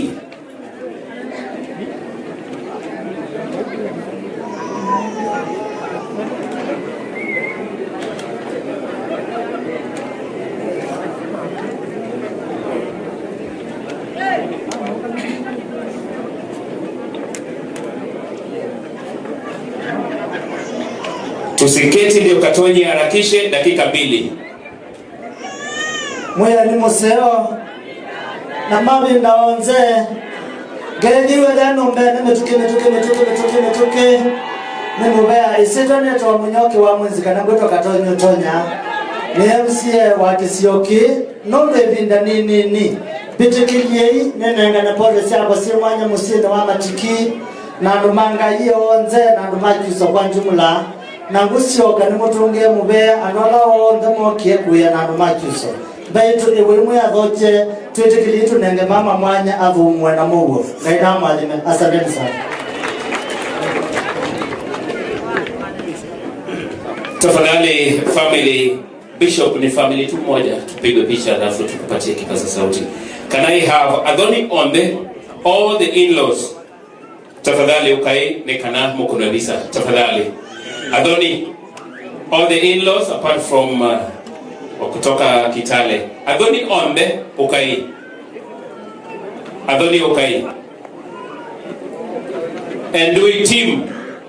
Ikala eyombadimo kabatu kuna visa and do it team.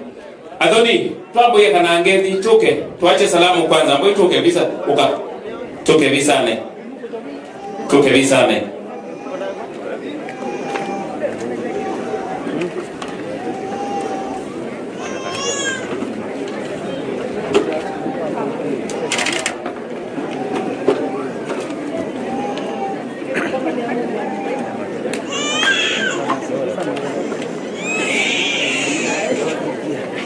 Okay bisane tafadhali. And we team cameraman tafadhali tupigwe picha.